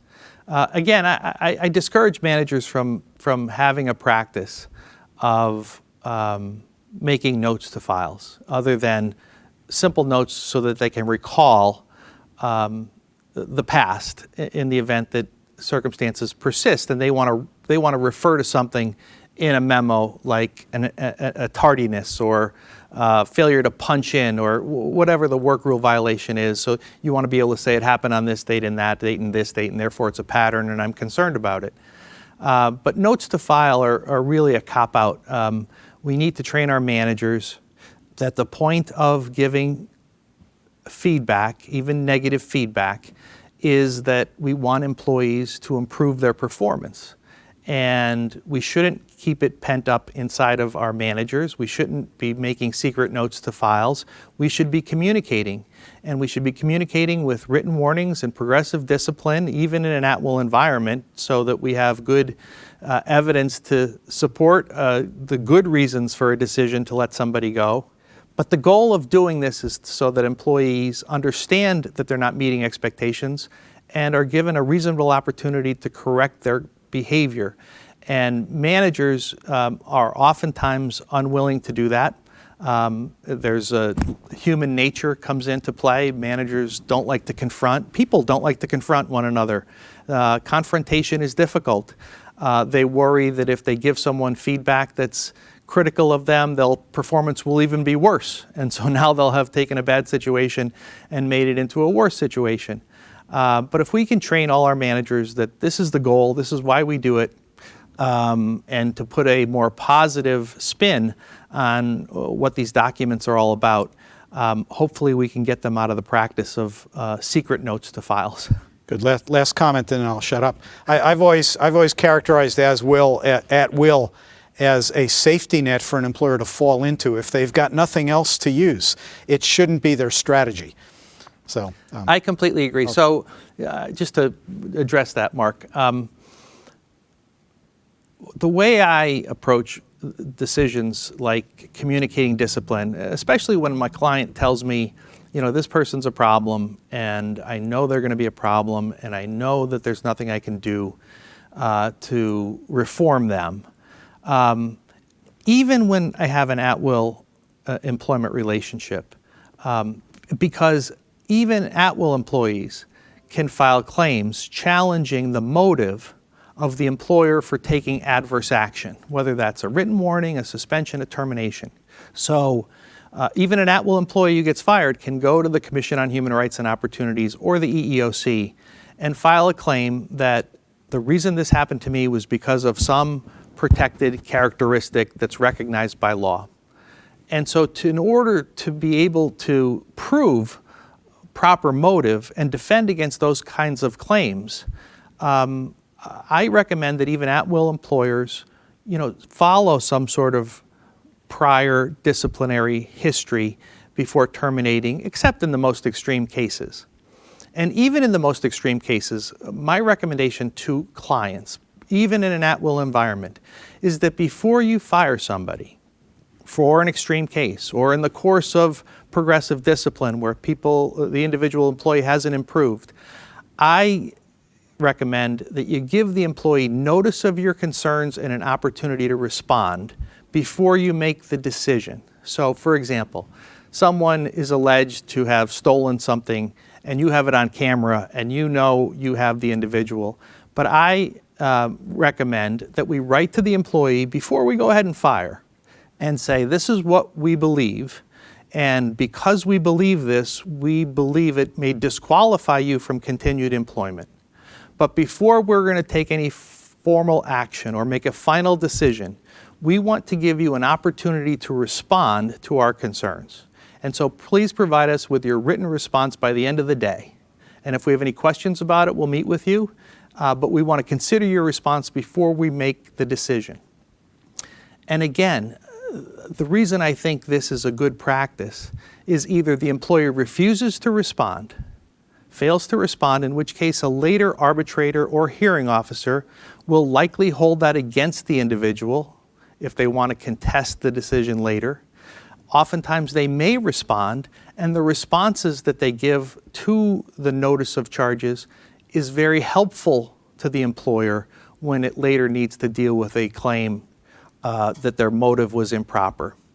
And finally, it shows due process. Now, employers aren't obligated to follow due process, but when it comes to having an arbitration or a trial in court, to be able to say to the judge or the arbitrator, we didn't rush into judgment. We didn't assume anything. We gave the employee written notice of our concerns, the evidence that we had that supported our concerns, and an opportunity to respond. And either the employee didn't respond, failure to respond is acquiescence as far as I'm concerned, or responded in a way that the response provided within it good grounds for us to make this decision.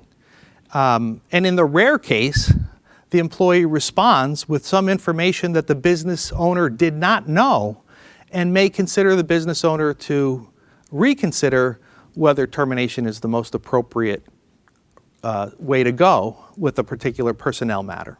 So picking up on what you said, Mark, even in an at-will employment environment, I think these ways of proceeding will protect employers from the various kinds of claims that can get made, essentially challenging the motive. And the inference is an illegal motive on the part of the employer in making the decision they make. Good? Okay. So the next item that I've highlighted to address is employment references and requests for income verification. So I'm sure you must all know that recently it became unlawful in Connecticut to ask applicants about their wage or salary history. It's also unlawful to engage any third party, such as a background check agency, to ask a job applicant's prior pay. And it's unlawful to verify salary information from a prior employer unless that information was voluntarily disclosed by the applicant. So if an applicant voluntarily, without being asked to do so by the employer, which is a requirement, self-discloses, in that case, the business, the hiring employer, can ask for confirmation, but only in that instances, which is, as far as I'm concerned, a very narrow exception.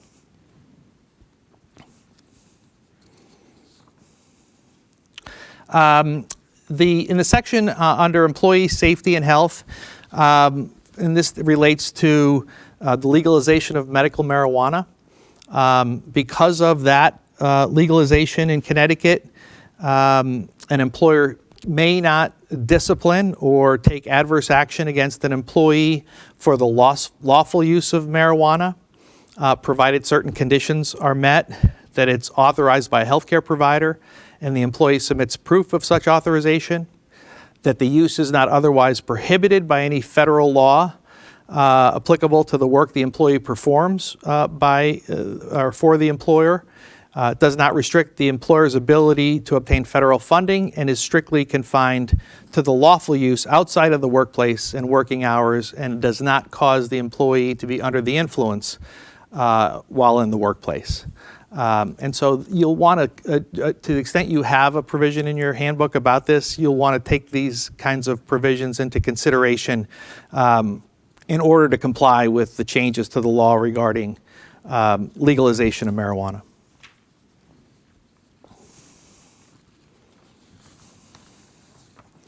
So that brings us to COVID-19 considerations and what types of handbook modifications might an employer consider arising out of COVID-19.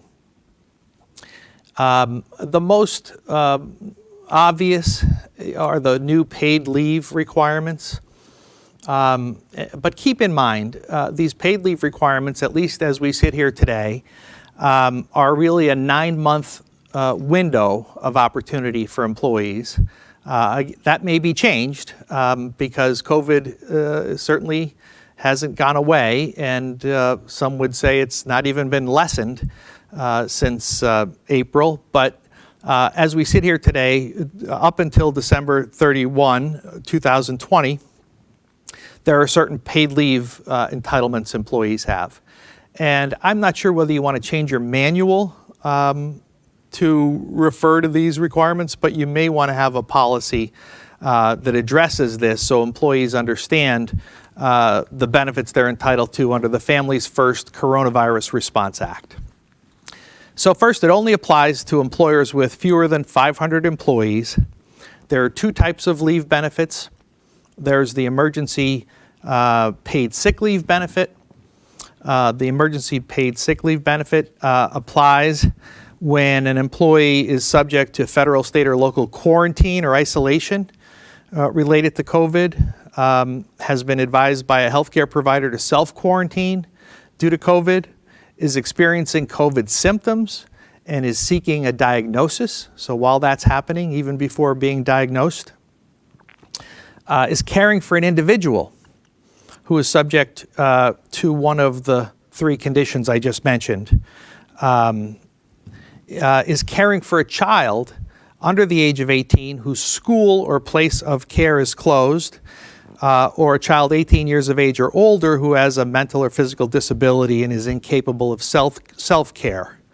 And finally, is experiencing something substantially similar to the condition designated under the Families First Coronavirus Response Act. There's also, first of all, to be eligible for the sick leave benefit, there's no service requirement. Even an employee with 1 day of service qualifies for the paid sick leave under this law. There's also an emergency family and medical leave benefit. It applies to employees who have worked for a minimum of 30 days. And the family leave provision applies only to circumstance number 5. and that is where the child care has been suspended or the school is closed and the parent needs to stay home in order to care for the child. Keep in mind, these leave benefits apply only when working at home is not an option. So if an employee is able to telework, even though they're in these circumstances, then they don't need to exhaust their entitlement to this paid leave. So we're talking about a situation where an employee is unable to work or telework as a result of any of these circumstances. The amount of leave for items 1 through 4 that I just went through, and item 6, so everything except the loss of childcare or schooling. The benefit is 80 hours of paid leave for full-time employees, or a pro rata amount for part-time employees based on the number of hours they average over a 2-week period. For reason 5, specifically dealing with childcare arrangements and the lack of schooling, the leave benefit is 12 weeks of leave, averaged at 40 hours a week or prorated for part-time employees. The payments are different depending upon which of the reasons necessitate the leave. So for items 1, 2, 3, and 5, the benefit is for items 1, 2, and 3, dealing with having COVID, being isolated as a result of COVID, seeking a diagnosis for COVID, the pay is full pay up to $511 a day, or $5,110 over the 2-week period for which that benefit is available. For leave reasons 4 or 6, the benefit is not full pay, it's 2/3 pay, up to a maximum of $200 a day, and so it's a 10-day benefit because that's just the sick leave benefit, so a maximum of $2,000 benefit over that 2-week period. And finally, for reason 5, which is the lack of childcare, lack of schooling, the employees needing to take leave are eligible for 2/3 of their pay, up to $200 a day for 12 weeks, so a maximum payout of $12,000. There was originally a DOL rule that indicated that these leave benefits had to be continuous.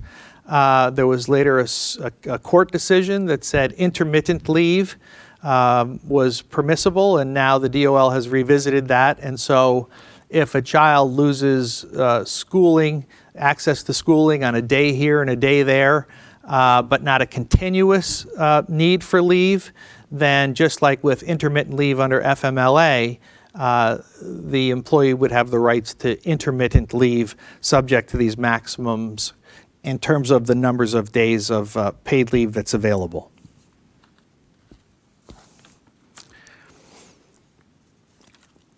Other considerations that businesses may want to make as a result of COVID will deal with attendance, scheduling, compensation, certainly safety. And I know John Letizia is going to talk about workers' comp claims and workplace safety. So I'm not going to encroach upon his presentation. I certainly have detailed materials there. You can read them to the extent that John doesn't cover anything, but I'm sure he will very well. So I'm not going to talk about all that. But with regard to the compensation issues, if people were supposed to get pay increases under your policies, but that didn't happen because of the leave, will those happen? Will they be applied retroactively? Some businesses are reclassifying employees during COVID as from exempt employees to non-exempt employees because they're not working full work weeks. Remember, for our exempt executive, professional, and administrative employees, in any week in which they perform productive work, they're entitled to be paid their salary with some narrow exceptions. And so if we have a situation where they're working on a prorated basis and they're only going to get paid for when they work, you're going to need to reclassify those workers from exempt to non-exempt in order to be compliant with the wage payment laws. Obviously, many businesses are modifying their attendance and scheduling requirements, allowing flexible scheduling, allowing people to, come to work when they're able to come to work because of, the need to keep people away from work when they're potentially sick or when they have other needs that they need to satisfy with family obligations because of COVID.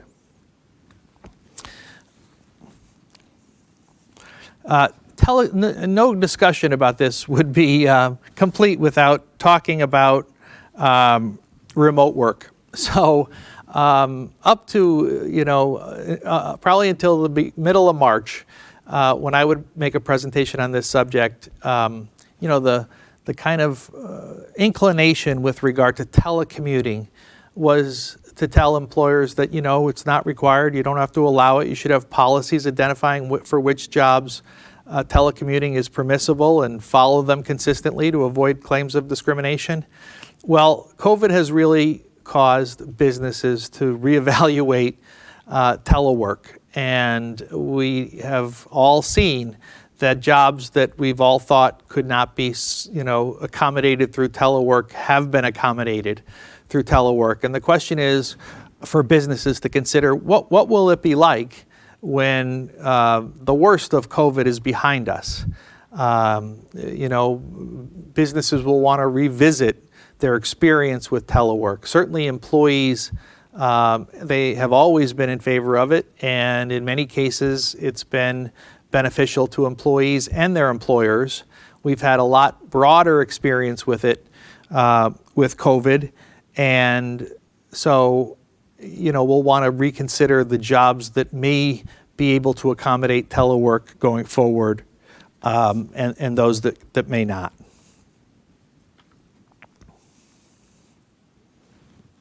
With telework, though, and we would always talk about this even before COVID, the things you need to be mindful of is that you need to make sure that you're able to capture the time when employees are working. A common concern arising out of telework is subsequent claims for unpaid wages. When employees are checking email and employees are on their cell phones and texting and doing all sorts of things for the business, that's considered work time. And my best advice with regard to that is there should be clearly communicated expectations of how many hours employees will work, what's necessary to get approval to work in excess of those permitted number of hours, that employees record their hours worked and submit recordings of hours worked, whether that's through their computer system or on a timesheet or whatever method you have for doing that. So, hours worked is something you need to be mindful of in a telework arrangement, and you need to monitor it and have good communications about what's permissible and what's not to avoid subsequent claims of unpaid wages. With regard to layoff and recall, I think I've explained pretty much what I wanted to convey there. You probably talked about this earlier. I wasn't able to watch all of it, but the work-share program that the Connecticut Department of Labor offers is something that businesses may want to consider. Mark, did you get into the? Okay, great. And I think I heard at the end of the last presentation discussions on the importance of employers notifying the State Department of Labor, the Unemployment Compensation Group, when employees are recalled to work and offered unconditional reinstatement. That's something that businesses should be in the habit of doing. I have a lot of clients who have employees who have been on furlough or at the employee's request because of fear of coming into work, and the business is offering reinstatement, and employees don't want to be reinstated. And once an unconditional offer of reinstatement is made, that employee is no longer eligible for unemployment compensation benefits. And so it's important that employers notify the Department of Labor when that occurs. I don't know if we have time for questions. Yeah, unless you have any more. I think, I mean, Okay. if people have questions about the few matters that I haven't addressed, I'm happy to take Okay, then we can touch on some of those now. If an employee has been out receiving the FFCRA payments for the full, say, 12 weeks because of lack of childcare, but remains out because the school is still closed, or they fall ill afterwards with COVID, what's the employer response in that situation? Well, there's no longer a paid leave entitlement unless, of course, the employee has fringe benefits on top of the FFCRA benefits that would allow additional compensation. There's no longer a job protectedness associated with the status of the employee. From my experience working with businesses, the reality is for good employees, businesses want to do whatever they can do to accommodate them. For employees who have not been considered good employees, businesses generally call with the question, when can I get rid of this person? And the problem in that situation is that if we treat people differently without good documented defensible reasons, we open ourselves up to claims of discrimination because we have conditions at work where people are being treated differently. And I think you have to take these cases on a case-by-case basis. If you're going to allow leave benefits in excess of what the federal law requires and in excess of what your paid leave benefits allow in the form of an unpaid leave of absence, then it should be offered to everyone who's similarly situated. If you're going to hold the line and say once you've exhausted your time and once you've exhausted your federal entitlements, you no longer have a job here, that's a hard line for you to follow if you have to do it in every case. And so what I've seen and what I've encouraged clients to do is to engage in the same interactive process that we would engage in with a request for an accommodation, whether that be a pregnancy leave accommodation or a disability leave accommodation, and get an understanding as to how long the employee needs before the employee is able to come back to work. If the employee can't give you any idea as to when he or she's going to be able to come back to work, I don't think a business needs to wait indefinitely once the benefits are exhausted. I think if someone can't tell you with some degree of certainty when they're going to be able to come back, you don't have an obligation to continue to wait and hope and maybe it'll one day happen. You can separate. And what I advise in that situation where you have a exhaustion of federal leave, exhaustion of fringe benefit leave, and an employee who's just telling you they can't come back to work, they're fearful of coming back to work, is that you separate them. And in the separation letter, you say, if in the future you feel like you can return to work, we encourage you to let us know. And we will determine if so, what positions may be available at that time. And the reason for that is, to the extent you have someone that you want to retain, you'd like to have the opportunity to consider reemploying them if opportunities are available. It also lessens the blow of a termination letter to say, this is because of you. If your circumstances change, let us know. And it also shows for an employee who then goes out and files a claim against you that the reason you let them go is because they couldn't come to work or give you any idea when they could come to work, and that you were open to considering rehiring them, again, if the circumstances at the time they're able to resume work allow. Yeah, another situation that requires a delicate balance between good judgment about separating the individual from the rest of the workforce because of infection concerns versus eligibility for paid leave. As I understand the FFCRA, paid leave does generally require medical advice, and it's not sufficient for someone to simply apply their own judgment on a personal level as a layperson that they ought not to be at work.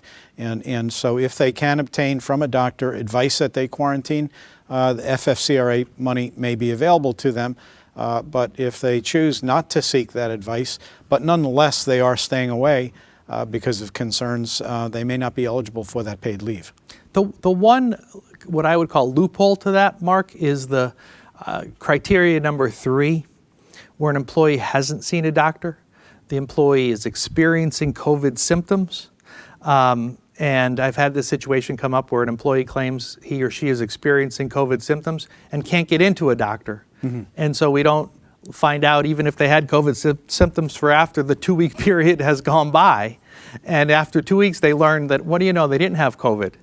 That reason for eligibility for FFCRA benefits is really, it's hard for employers to be able to enforce a requirement of medical documentation, because simply experiencing symptoms and seeking medical advice is enough. And it's But very I would difficult consider, for, I would consider the efforts the employee made to obtain a doctor's appointment or even a telemedicine consult, whatever communication may have taken place, anything that the employee can provide the employer would at least substantiate seeking medical advice and thereby bring them into that category of eligibility. yeah, that it is. It's just a harder one for businesses to hold anybody accountable on. It's just more difficult than saying, I need a medical report that indicates you've been diagnosed. Yeah, early on, I know the Labor Department indicated that it would be sufficient for the employee to give the employer the name of the doctor they've consulted with. No paperwork required. I think access to healthcare advice has eased up a bit, although now with the spike in cases, it may become more difficult again. But the bottom line there is also that documentation is required for the IRS should they ever audit the payroll tax credits that companies are taking. Right. And realistically, I can't conceive the IRS getting that granular in looking at individual tax credits for individual workers and asking for documentation for those small amounts. On an ongoing basis. Yeah, I don't think we're going to see that level of scrutiny, honestly. Yeah. But you raise a good, important point about these benefits is, employers do get credit on payroll taxes for dollars they spend on these FFCRA benefits. So oftentimes, we overlook that. Yeah. I don't want to throw the schedule off, but one last question, and without cracking open a larger conversation, but dealing with medical marijuana. You did make reference to the fact that an employer can exclude a worker where there is a federal standard that prohibits employing that individual, such as a CDL license holder or some other federally DOT regulated industry. What about a construction site or a manufacturing environment which clearly has significant hazards associated with the work, and an applicant or employee presents a medical marijuana card showing that they're certified to use it for medicinal purposes? What steps do you recommend an employer take to balance both the obligation to respect the medicinal use of a potentially impairing substance and a worker who's engaged in a task that involves significant hazards? Yeah, this is really the area with medical marijuana that is going to be the hardest for employers to manage. Under the law, unless you have a legal prohibition on having the person working for you, you have to accommodate the need and the fact that they're legally entitled to use marijuana. Whenever it comes to suspected drug use or alcohol abuse in the workplace, what I always advise clients is to focus on the work behavior, the conduct. Focus on the conduct. Don't focus on the fact that the person has a medical marijuana card from a doctor. If you see conduct at work that causes you to question their fitness for duty, whether it's because of being under the influence of marijuana or alcohol or some other reason, we deal with the conduct. We document the conduct. If we can and if necessary, we have drug testing or alcohol testing done consistent with legal requirements. But I wouldn't presume, because of the medical marijuana law in Connecticut, I wouldn't presume that someone who has a card is necessarily a risk until I'm presented with evidence that they may be a risk to themselves, a threat to themselves or a coworker. So really falling back on more traditional supervisory responsibility to observe behavior and intervene, whether it's marijuana, sleeplessness, an ill child who they're up all night with and therefore they're not thinking straight, or absolutely. other effects. I think that's absolutely right. And I think, when I look back on all the issues that I deal with clients, if I could share with employers the one thing we need to be good at, and that is training our managers that when things are happening at work that cause them to be concerned, that they need to talk to human resources, and we need to document those concerns. We need to communicate with employees, that this behavior causes us concerns. We need to get the employee's response to why they think this behavior is occurring. And it applies to a wide array of circumstances. Before I came here this morning, I dealt with a situation involving a municipal client that has an emergency medical technician that is experiencing physical difficulty with lifting and walking steps, and is widely regarded as obese. And the people in the emergency ambulance company have been dealing with this for months and haven't had a conversation with the worker, haven't documented the fact that on this particular call she was unwilling to and unable to go to the third floor walk-up in order to help this individual. And so we had to wait 20 minutes for the next ambulance to arrive and just let it go. And now they want to fire the person for being overweight. And that situation could have been dealt with very well if the people were able to bring it to her attention immediately when it was happening, get either medical opinions on fitness for duty or the employee's response as to why her conduct or her behavior was like this. And the more we can train our managers to police the workplace and document concerns and solicit employee responses to those concerns, the better we're going to do in keeping our workplace safe for coworkers, for the people who are our customers, and it really repeatedly is the best advice I can give, which is when things go wrong at work, they need to be dealt with, and the way you deal with them is you document the concerns and you give the individual an opportunity to respond. And depending on the response, we go from there. But that's the way I would deal with the medical marijuana concern as well. Okay, good closing message. Vigilance and communication really overlays a lot of the areas you've touched on. Yes. Thank you very much, Patrick. You covered a wide range of issues, and I know looking through the materials myself, there's a whole lot more in there as well. They've got your contact information, and I'd suggest anyone with further questions, look at the materials, send me an email, send Patrick an email, and we'll get your questions. Yeah, I'm happy to respond. Yeah, thank you. My thank pleasure. you very much. And again, thank your firm for its sponsorship and support of this program.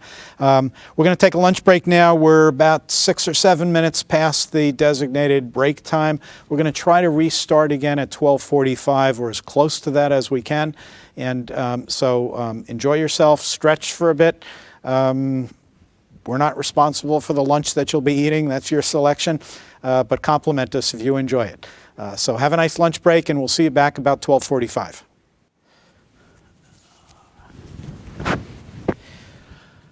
Okay, welcome back, everyone. I hope you had a nice lunch break. We're reconvening now, and we've got a packed afternoon of information as well. Pleased to have John Letizia here from his firm, Letizia, Ambrose & Falls. John's going to speak about COVID, workers' comp, and OSHA. Just for your planning purposes, John will be followed by Britt Marie Cole-Johnson from Robinson & Cole to speak about employment law in the next administration and the Supreme Court. We'll be taking a short break after that session at about 2:15 and then close out the day with an update on state legislative issues from Eric Getty. John's one of my favorite presenters. Always enjoy speaking with him, listening to him. Brings a nice touch to the materials. John's practice is, I like to call him a business employment lawyer. comes to the practice of employment law with a business perspective, meaning solving problems is better than perpetuating them. And does a lot of work with in the workers' comp area and the safety area, helping some self-funded workers' comp programs, monitoring workplace safety, injury management, leave management, things like that. In his practice, they cover the full range of employment and business issues as well. Corporate work, mergers, acquisitions, particularly in the healthcare field as well. John's on the Connecticut Bar Association's Diversity and Inclusion Committee. He's received an award for domestic violence from Domestic Violence Services of Greater New Haven Legal Services for pro bono work that he's done. He's also received an award in honor of his work in the behavioral health community. Works as a volunteer youth court judge. Don't want to intervene in disputes among youth, but he voluntarily takes that on. And again, John is also one of the attorneys I regularly refer CBIA members to, because he does help solve their problems, and that's the goal. So I'm pleased to have John today to speak to workers' comp, OSHA, and COVID. COVID's brought its own unique brand of issues related to workplace injuries and OSHA compliance matters. And so we thought it would be appropriate to zero in on that aspect of those two areas that have been part of our discipline and knowledge for many, many years, but with that new twist, the overlay of COVID issues. So pleased to welcome John. Thank you, Mark, and thank you for that wonderful introduction. I do pride myself on giving practical advice, and I tell everyone, you know, the goal is to avoid suing someone and avoid getting sued in court, because the only people that win there are the lawyers. And so I'm going to tell you what has been a dramatic increase under what's called the General Duty Clause of OSHA.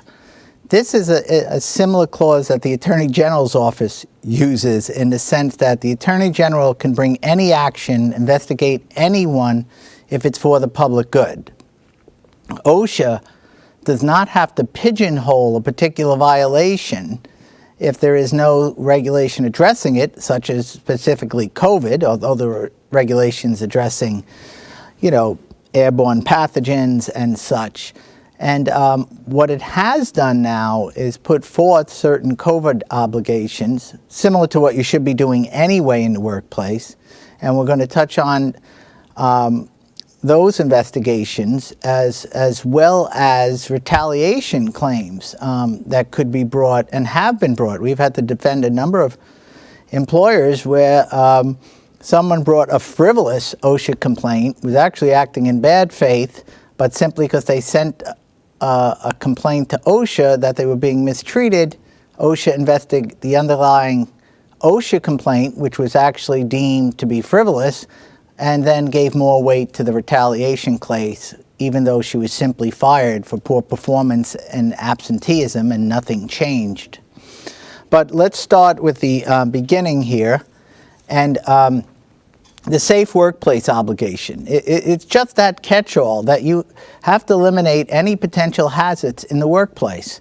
You know, whether it be, you know, constant stairs that have liquids on them and that slip, whether it be chemicals, and this goes to some of these hand sanitizers. I think people have gotten better now, but in the beginning, people were buying anything, anywhere, or making their own. And I've had one or two employers say that others who have allergy issues or sensitivity issues, is called this chemical sensitivity. It's actually a recognized workers' comp claim. You know, complaining about that. That could lead to an OSHA complaint.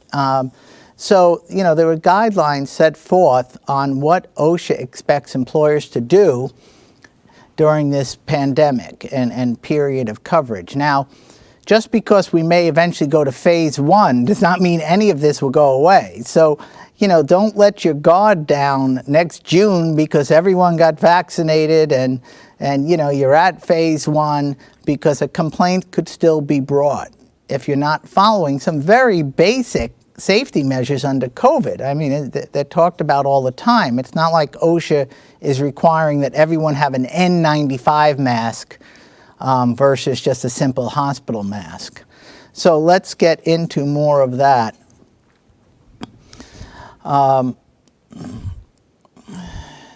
So what could happen if you have a workplace where people are not regularly wearing masks, or they're not safe distancing, you're leaving open the kitchen and three people are eating at a table, you're allowing 4 people to go into the copy room, which is only 6 by 8, you're allowing staff to talk to each other and pulling their masks down. We see that often in certain situations where someone's first language may not be English. It could be Spanish or anything else, Russian, and people cannot easily understand them without a mask. Then they have a mask on, and all of a sudden someone doesn't understand them, so they get frustrated and they pull down the mask. You have to stop that, situation. And there's other ways you can communicate these days: text messages, emails, and so on. And then, we're going to talk a little bit later on is what is the workplace, and we're going to touch on a little remote work and the risks of that, and workers' comp claims coming out of remote work.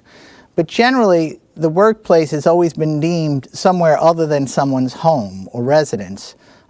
In home care, we know the workplace for the clinicians are the home of the patient or consumer if it's a companion. Workplace may be out in the field if you're, a technician working for Comcast or some other form, or the workplace can be more traditional like the office. But we'll also touch upon the home workplace. The good news is OSHA made a rule years ago, maybe this is going to change under the Biden administration, that they're not going to inspect anyone's home. The exceptions are certain times if an employer requires someone to bring unsafe materials into their home, or dangerous materials. I can't imagine that happening, but it could if you let someone who's otherwise working in a lab work at the home lab. But as a general rule, fortunately, OSHA is not going to come into your house. These statistics are these are the older statistics. I'm actually, even though they were only released less than a month ago, OSHA has been wonderful with updating people on COVID. As of October 29th, so that's only 6 days later, the number of penalties went from 1.6 on the 23rd to 2.4. And the number of citations went from 112 in less than a week to 179. Well, what does that say? Well, if you're looking at COVID and we use a start date of even just April 1st, they are dramatically increasing the inspections, the claims that are being brought OSHA, such that in 1 week, I'm not that great with percentage, but it went up 40% in 6 days, the number of employers that were fined. Violations range, and this is, again, we're talking about COVID-related fines here, nothing else. From failure to implement respiratory protection programs, they were talking about masks here, gloves depending on the situation, sanitizers. And then along with that is failing to report what would be an OSHA-related claim. And record keeping is the one that usually leads to large fines, because you record keep when they have the claim, you record keep when they come back to work. Inspections. In just the 6 days I mentioned, between the 23rd and 29th, which is not out there, they just got that, they conducted 35 inspections. Much of OSHA's activity has increased around healthcare employers, but it's not limited to healthcare employers. We had, for example, we represent 2 major credit unions, and in one of the cases, a credit union member, who was basically a customer of a bank, filed an anonymous complaint that people were not wearing masks, that they didn't have up the sneeze screens, and that they weren't constantly sanitizing. Well, OSHA conducted an inspection within basically 2 weeks of the complaint, and it was a major inspection where they had to make major changes they were not accepting, even though this is back in August, early August, that they couldn't get sneeze screens, that they were having a problem getting enough sanitizers and new masks. They wouldn't accept that excuse. And what comes along with that, you're going to see, is you have to post a letter for all the employers to see. If this was a bank, this was each office's, and what is that going to lead to? Are people thinking, oh my gosh, this is right. We do have a problem. Look, OSHA found it. Well, the fact that they said you have to post the inspection letter is not meaning they found a violation, but that's not how many people interpret it. So, as we go through this, we're going to keep an eye on its enforcement activities. We know it's becoming more difficult, not in the sense that you can't get masks anymore or you can't get these less than Purell sanitizers. It's an interesting point. I have a client who's a distributor, and I asked him, why doesn't Purell or I think Procter & Gamble makes Bounty or Lysol just increase the production? And, my mentality was 1970s, as if they had these old factories where they could add another 50% employees or work more hours or just simply open up somewhere else. And, even the head of Procter & Gamble came out and said, working 24/7 every single day on just making these certain PPE-like products, we could only increase capacity 25%. He said, because we're so lean and mean now, it's the only way we stay open when competing against, especially companies overseas. So don't expect all of a sudden there to be a lot of Purell or more Bounty or more Lysol. It's still going to be at this level. And be careful if you're getting these no-name products, especially with the sanitizing and with the hand sanitizer and sanitizing, computers, doorknobs, and everything else. If it causes someone to have a rash, a hand rash, an allergic reaction, they could file an OSHA complaint on top of a workers' comp complaint.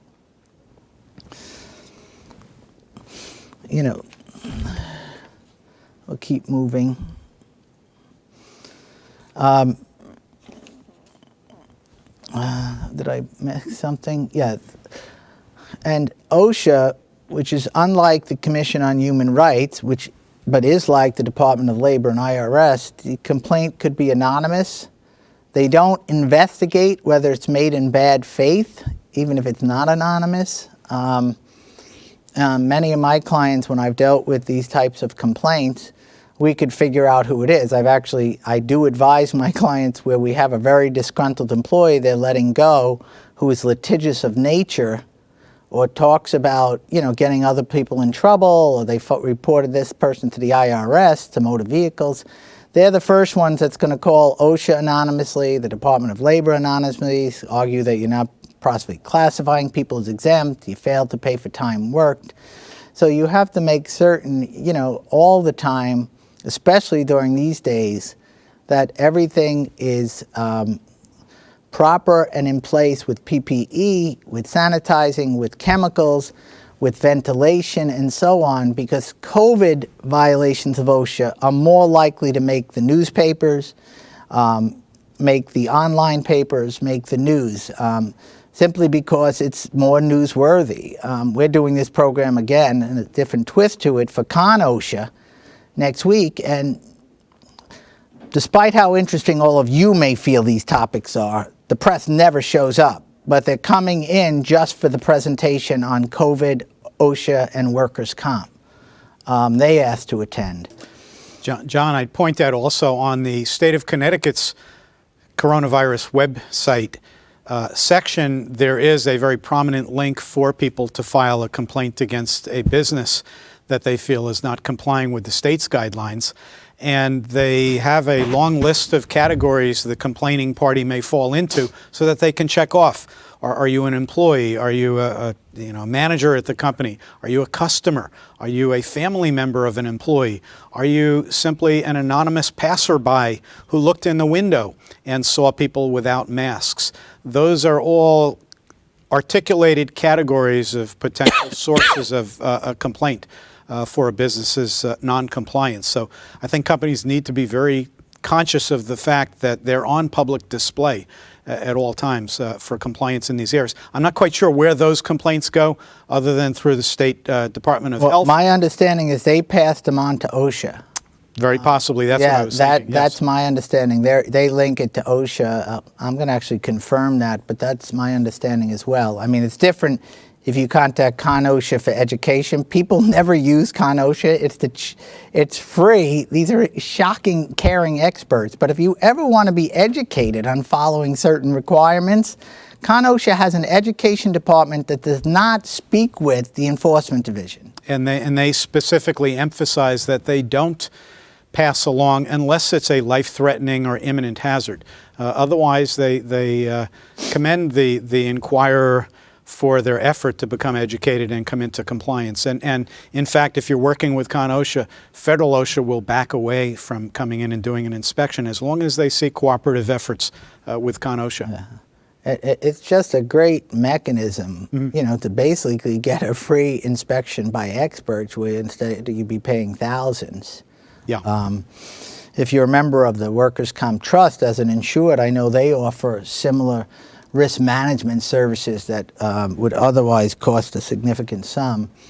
And basically, like I mentioned, they have a duty to investigate these anonymous complaints. They don't even require, as Mark pointed out, detail on the complaint such that there may be questions of its validity. And again, we're not talking about the old days. We're talking about these masks, the safe distancing, and protections such like that.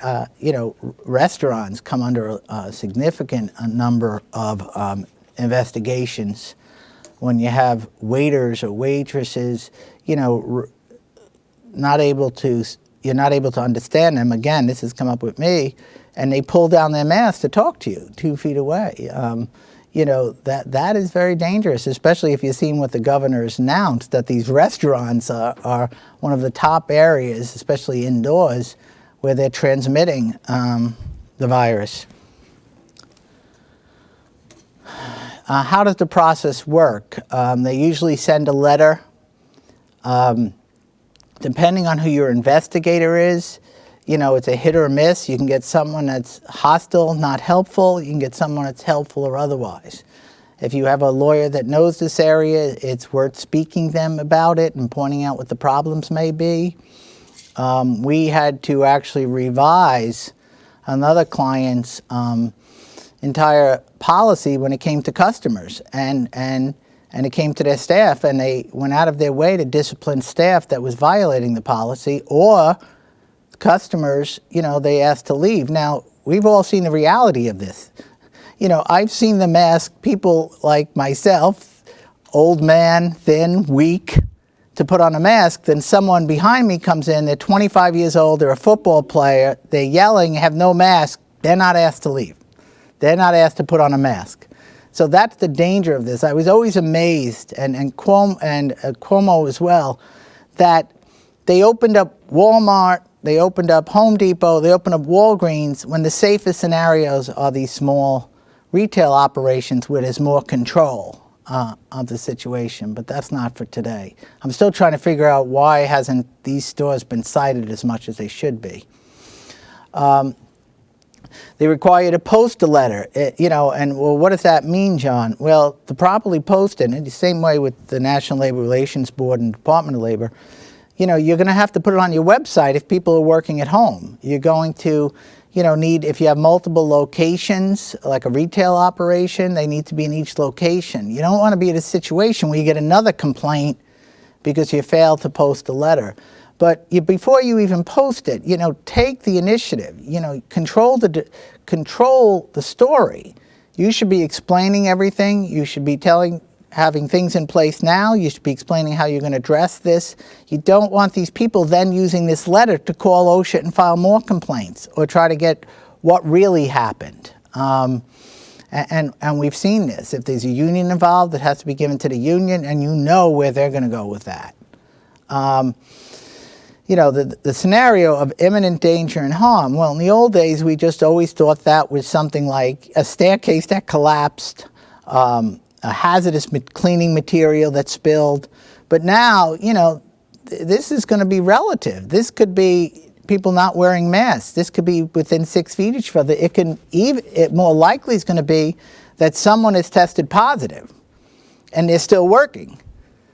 even though they're in their room, office, and they have a mask on, they have gloves on, that could be deemed under today's standards as imminent danger to others when you're requiring them to come into the office. The problem we're all facing is these rules seem to change week by week. I mean, it used to be they quarantined for 14 days, had to have 2 negative tests and come back. Now, if you have COVID, my understanding could have changed, is you have 10 days, and as long as you're symptom-free, you don't even need the test. Now, the problem with that is, I think remember, this is belt and suspenders. Don't say, well, John, the CDC said and the governor said we don't need the test, we could let her back or him back. Well, I'm not worried about that person. I'm worried about someone else who may think in their own mind they should have had a negative test. Go the extra yard. Pay the $150 to reimburse the person if you have to, but if they have coverage, it's paid from $1 to say, I know the rule's 10 days, but it's irrelevant. I want you to be tested. And be careful of the rapid tests. For some psychotic reason, for the last month, Docs is the only place that has enough of these. And people are waiting 8 to 9 hours to get a false positive. But, make sure you're on top of it. Make it easy for everyone. And go that extra yard, even if the CDC may not be recommending it or the governor may not requiring it. You want to demonstrate to whether it be to OSHA or anything you do that you went further than the minimum. I haven't seen this been discussed anywhere, but the average HVAC system in this office building I'm in now probably only introduces 30% fresh air. Well, that's by law. That's all you have to do by law, by safety standards. Well, don't do that. Increase it to 60%. Yes, your bill will go up a little more, but you're the one that wants to represent to OSHA, to whomever, that you go beyond the minimum, and to your own employees if they're required to come into the workplace.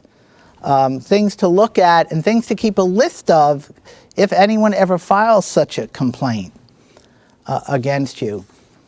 And, minimum things that, just some obvious things you could do. Are you required every day to come in and sanitize the knobs, the general services? No, but do it anyway. Pay someone an extra half hour to do it. There's people that generally sometimes like that. And maybe every other day they do the telephones and the computer keyboards, the copy machine. Go beyond the minimum and keep track of it. One, your own workers are going to appreciate it, the ones that appreciate something. You're more likely to get people to come into the workplace, which we know many of you need, especially in healthcare or retail, or in our case, we were just not effective at a remote work, so we brought everyone in, except if there was a potential risk, meaning that they had an immune system issue. Retaliation claims and how they arise. Again, no different than they arise in a EEOC situation, no different than they arise in workers' comp discrimination. Someone believes because they came to you, not necessarily to OSHA, they came to you, and again, as an employee, let's say, we get these quite a bit, who's, a problematic employee to begin with, absentee issues, performance issues, and complains about everything and everyone because they're the only one that has a problem getting in on time. They're the one that works harder than everyone else, is not appreciated. You know who they are. If they don't, then you have a problem. But, comes to you and say, Mary's not wearing her mask all the time. Jim has one of the bandanas and that's not as safe. I've read that. What are these sanitizers? They irritate my hand. And you say, okay, I'll look into it. I'll put out that memo. I'll send something out. We're going to remove that sanitizer. Again, you want to separate this person. Let's call her Darren from Bewitched. You want two. You're Darren. You want two Darrens. No, sorry, I'll get it right the first time. You want the poor performing employee. You still go down that road. You don't change that. But the second Darren, who you are, or better enough, a separate person. I don't like to commingle discipline with thanking people for bringing up potential problems and addressing them. The second person comes in and says, we've investigated this, we've remedied it, this is what we've done, And we appreciate you sharing that with us. So thanking the person who filed the complaint about the safety and following through and demonstrating proof of action will make it easier for you to fire the person who continues to have absenteeism or poor performance. Not that they won't file a complaint, but at least you've been able to demonstrate that their complaint was actually appreciated. You'll see a common theme when I'm talking about problematic employees in the workplace. I always want to demonstrate that, you went that extra yard. We wanted to thank them for what they brought up. You changed the sanitizer. You then made sure people were policing and you reprimanded someone. So you're thanking them for the safety issue complaint, and then 2 weeks later they're fired because they're out again on unauthorized absence. If OSHA comes in, you could then have a full story with completion being the thanking them for that and separately demonstrating they violated the absentee program, not with 1 or 2 days, by about 3 or 4. The most common one, we're dealing with is, the situation of these masks, the type of masks, and not disciplining people for violating the process of pulling the mask down below their nose or pulling it up to speak.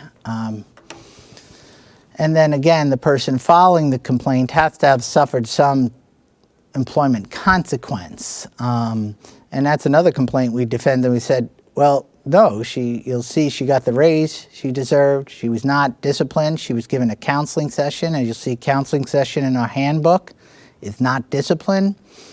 And in that case, you're able to prove that there was no retaliation, and in fact, there was no good faith complaint. And I love when I've dealt with this so much often, DOL, OSHA, it's anonymous. Well, you know who it is. And if we have a very strong relationship with a lot of agencies at higher levels, including the regional director, the Federal Department of Labor, working relationships. But you can sense where it came from, who it came from, and whether it was a customer or a client versus one of your employees. They don't tell you, but trust me, many times you could figure it out. That shouldn't be relevant, but it's just something to keep your eye on down the road. Here's some of the things that can happen if you're found to have retaliated. You can reinstate, have to pay back pay, wages, benefits. There are other remedies. It's not like they can get emotional distress damages. That's something really for court. Just be careful on what you're doing and how you're policing your workplace here. What you're going to have to produce, as you saw from my example, you're going to have to produce, personnel files, personnel policies, procedures, and anything regarding safety or anything that demonstrates there was no retaliation. Paper trails are great. This is still going on today. I've been addressing this for over 30 years. And the statute's very clear. If you're taking action against someone, you better make certain everything supporting that action is in the official personnel file. More and more these days with people having a note section on their phone, having reminder sections on their phone, are not documenting it in their own little informal file such that they can turn it over to human resources.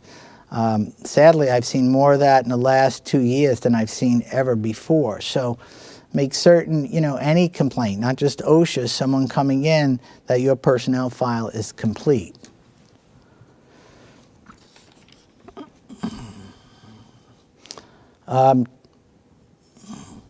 Arising out of unsafe workplaces. Some of this you already know. You'll see the 2 examples there. My hometown of Staten Island, this is before Jeff Bezos put $4 billion into safety measures. They just felt, and they filed a lawsuit, not to mention an OSHA complaint, and I'm sure OSHA separately was dealing with it, that there was unsafe workplace conditions in these distribution and fulfillment centers. You saw a lot of news about that, and I actually know someone that worked in New Haven, and early on he had the same concerns. You'll see a situation here with a train conductor on which was it, on the New Jersey Transit, a wrongful death action from the family of the conductor because people were not following the guidelines. Remember, your job doesn't end with just fellow employees following the guidelines, but if you're letting vendors into your building, if you're letting family members in, I don't know why you would be doing that, you should be segregating certain isolated places so they're not walking in. But, sometimes, whether it be the cleaning people, whether it be the guy that fixes the copier, or a woman, I don't want to sound discriminatory about copier repair, you got to make sure they're following these same protocols or get rid of them and tell them to come back when they are. Sometimes in situations, I told one of my clients, I said, he said, John, I just don't think these people are clean. They don't have much money and stuff. I said, so let's write that you give them 100 box of masks, give them 100 box of gloves, give them some sanitizers, document that for your own employees and your own safety measures. Just don't automatically assume some of these people are going to have it. More so now they do than even just 2 months ago. But again, if you go that extra yard, everything you're doing beyond the minimum, it should be documented and will help you in demonstrations, whether it be a workers' comp claim or an OSHA complaint or an OSHA investigation. The home offices, like I mentioned, they don't go into anyone's home. Again, the exceptions are if the person has unsafe equipment in their home that you made them bring to their home, or hazardous materials of another nature, but you should not be liable for that. You will be liable for workers' comp claims, though, in the person's home. And again, if you're letting people work at home, there's a presentation I did in September. If you want those materials, I'm sure they're on the CBIA website somewhere, is you want to make certain they have the ability to work at home safely, in a confidential manner, and everything is secure, especially, they're accessing the internet and otherwise. But an interesting argument would be if you're making someone work at home because you're not letting them in the office versus the option. Big difference. You're not letting them in the office and they don't have this safe workplace, in their house. It'd be interesting if they could file an OSHA complaint because they're working in the garage with kerosene, paint materials or something. They clearly can file a workers' comp complaint because you forced them to leave the workplace. I know that's an issue if it's non-essential workers. OSHA record keeping during COVID. Mark was nice enough to add this. Like any other workers' comp claim, the workers' comp first report of injury is an OSHA 100 report. They don't put that on top anymore, but it's an OSHA 100 report because whatever they fill out on that form goes in the record-keeping log. And even if it's not filled out, if someone comes down, they get a Band-Aid because they cut their finger, that better be on the log. I can't tell you how many cases I defended where the newspapers were showing a $200,000 fine against a company, like the Red Cross, let's say, and you go in and $190,000 is simply just record-keeping, and that they were very safe and secure. So please, it's confirmed cases, work-related confirmed cases, is even more important and generally involves days away from the work, which is the most common. Now, if someone did not catch you from work, but they're at work and have COVID, I would still write it down. Maybe you don't put it in a log, maybe you just keep a separate track of it, because you're not always going to know if it's work-related, because people have sometimes 3 years to file a workers' comp claim. And you are expected to go back and correct logs and update logs, because it's the same way you're supposed to update them when someone returns to work. So just don't assume they haven't filed a comp claim in the last month, so it's fine. That's with any type of injury. OSHA record keeping.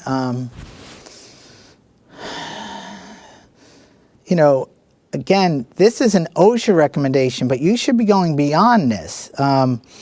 What's sufficient for your obligation to investigate a potential COVID case in your office for OSHA. Now is what we're talking about. To ask the employee how he believes he or she has contracted the virus while respecting the employee's privacy. Cross that right out.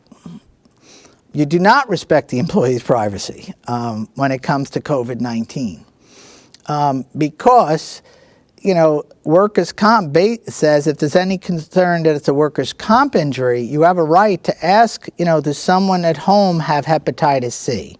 Does someone where you live have COVID? I don't know how you could ask specific questions. Have you gone without a mask? Are you with people who are not wearing masks and going to restaurants? And then review the employee's work environment. That's what you should be doing ahead of time. And then you want to, this goes back to SARS, you want to make certain that you document when you review it. Everything you have in place, everything that's been done, some of which we talked about, even if you're changing the HVAC system, you want that on the report. OSHA, likely work-related, not likely. Several cases among workers closely together, no alternative explanation. I'd be shocked if there's no alternative explanation. People go home to a family or go to Walgreens or go to a gas station. Likely not work-related. Only worker to contract COVID-19 in the vicinities. It could be where they've been wearing the mask at the office. Everything has been sanitized, and you don't see any work-related exposure. Because this, again, is for OSHA record keeping, but again, for workers' comp. Outside the workplace, those closely frequently associated with the person, have they had COVID? Some of this, have they taken unfair risks? Some of this goes to what you do, when you think someone's lying about being sick and taking sick time. Start using Instagram. If their Instagram is public, it's fine. If their Facebook is public, it's fine. If your employee decided to befriend on Snapchat, which disappears, your office manager almost has, in my mind, a legal obligation to tell you, no, I know you asked him if he had done anything outside of the workplace over the weekend, and he was actually dancing at a club with no mask on. To me, again, the workplace these days does not end when someone leaves it or after they punch out. Employers, just like they do for sexual harassment, use that standard. Anything going on outside that involves your managers and employees, dining or, going to events, can end up even being work-related claims, not to mention you're putting this risk back into the workplace. And again, you want to demonstrate you disciplined someone who misrepresented maybe what they did over the weekend.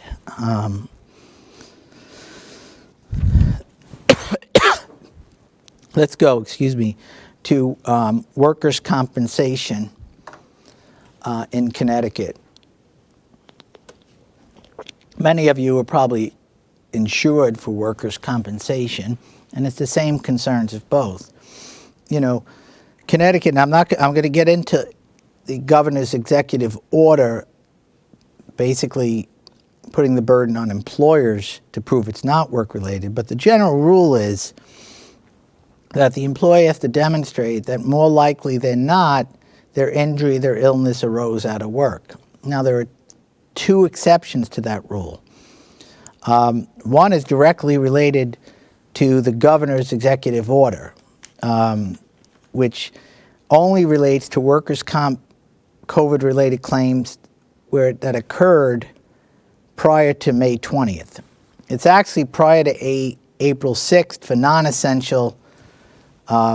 Essential is May 20th. And, essential would be interpreted as being office workers. I know they've even changed that on a federal level or state level, but I would assume it includes office workers. But your carrier will help fight that.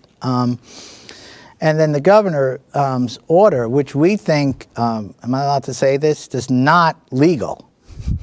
You cannot change laws with an executive order, despite what President Obama may have done or President Trump or Governor Lamont. He's doing it with the best intentions and for good reason, but that doesn't make it legal.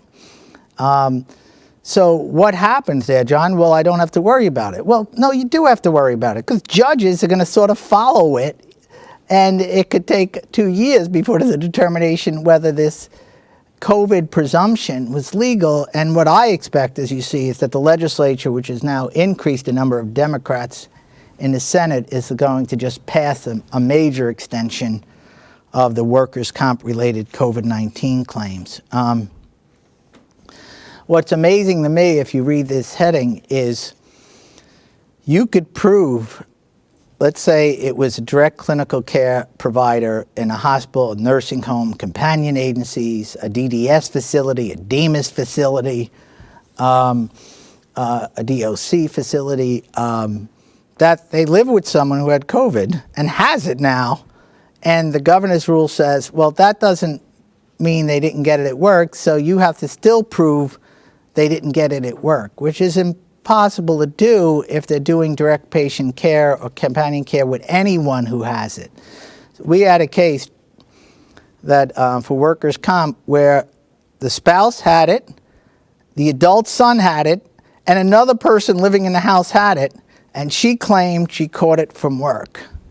And because it fell under this May 20th period, she was an essential worker, they eventually have to possibly accept the claim, which is ludicrous in my book. Well, what does the executive order mean? What it means is what I said earlier, that it's up to the employer to prove it did not happen at work, which is the opposite standard for everything legal. You know, if you have a car accident, and it's up to you to demonstrate the other side was at fault, whether it be to a police officer getting a ticket or elsewhere. In this case, that's not true. And what's broader about this is they didn't have to be essential workers for a certain period, or remember the definition of essential worker. I'm an essential worker. Obviously, the lawyers wrote that law. And people in my office are essential workers. So they all potentially have that presumption if they had a claim before May 20th. After May 20th, it goes back to occupational illnesses, meaning that particular occupation is known to have more illnesses than others. The most famous one is dentists and dental hygienists catching hepatitis from a patient, and they still get that same presumption. Here's some of, we talked about that. Here's some of the dates. It's a little confusing, but it should no longer be an issue for any of you unless people are filing these claims later, and that's generally not happening. People seem to be pursuing these within a month or two at most. And I'll tell you why they're not filing a lot of workers' compensation claims as we move on. You'll see, here's another period where the rebuttable presumption is only for essential workers. So non-essential, they have to have this claim for illness before April 7th, which is awfully hard to prove, and then up to May 20th for essential. Oh, I'm running out of time. Let me just go to this quickly.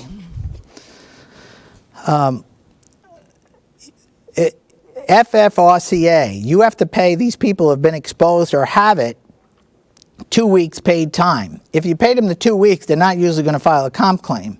And then your comp carrier, they get the offset, which is so bizarre. You don't, but you're allegedly getting this money back through your payroll deduction. So you must speak to your accountants about that and capture the time.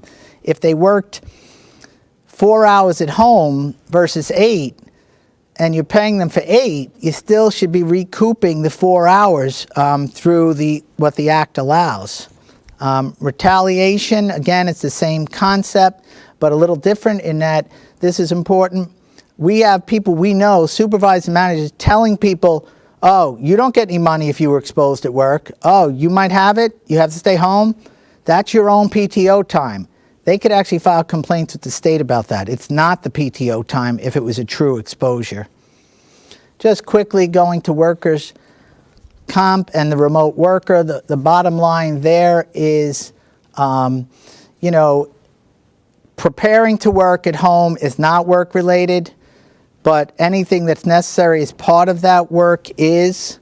So you'll see a list of previously of what preparing to work means: personal hygiene, getting dressed if you're working at home, removing obstacles if you were a salesperson from your driveway and you still had to come and go, shaving.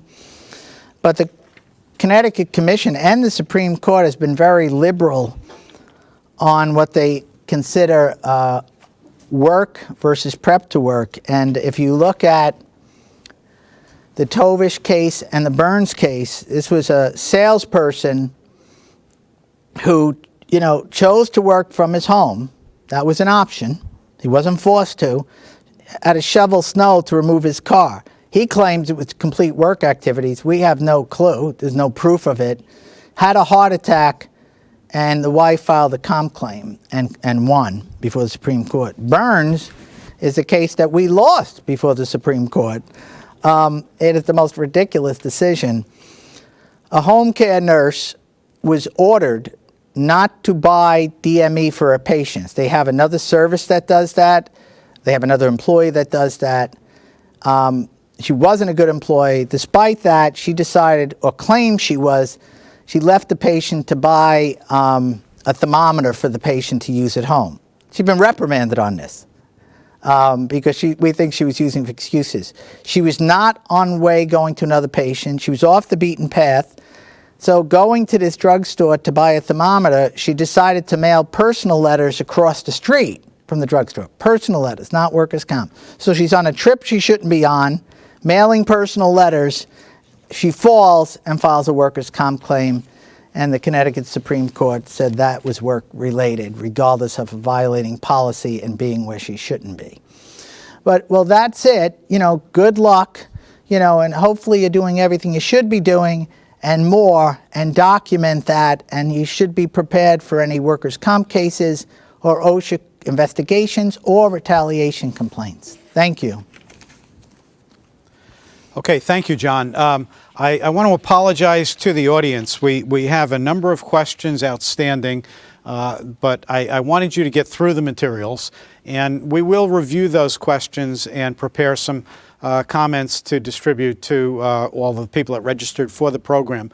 I think there's some important questions. We've touched on some of them in other segments, but I do want to respect people's time and keep on track. So, but we've got all your email addresses, so we will communicate with you. And they are questions of the type that we've been getting for months now, and so we will follow up with that as well. But thank you very much, John, for covering a wide array of issues here. And I think the overriding theme is be overly cautious with this and do more than is required. There are many instances where, as you said, regardless of whether workers' comp or OSHA or even the state guidelines would mandate something, if it's good judgment to do so, I think it's appropriate to go ahead with that. So thank you again. Thank you. We'll be moving on to the next segment. Good luck.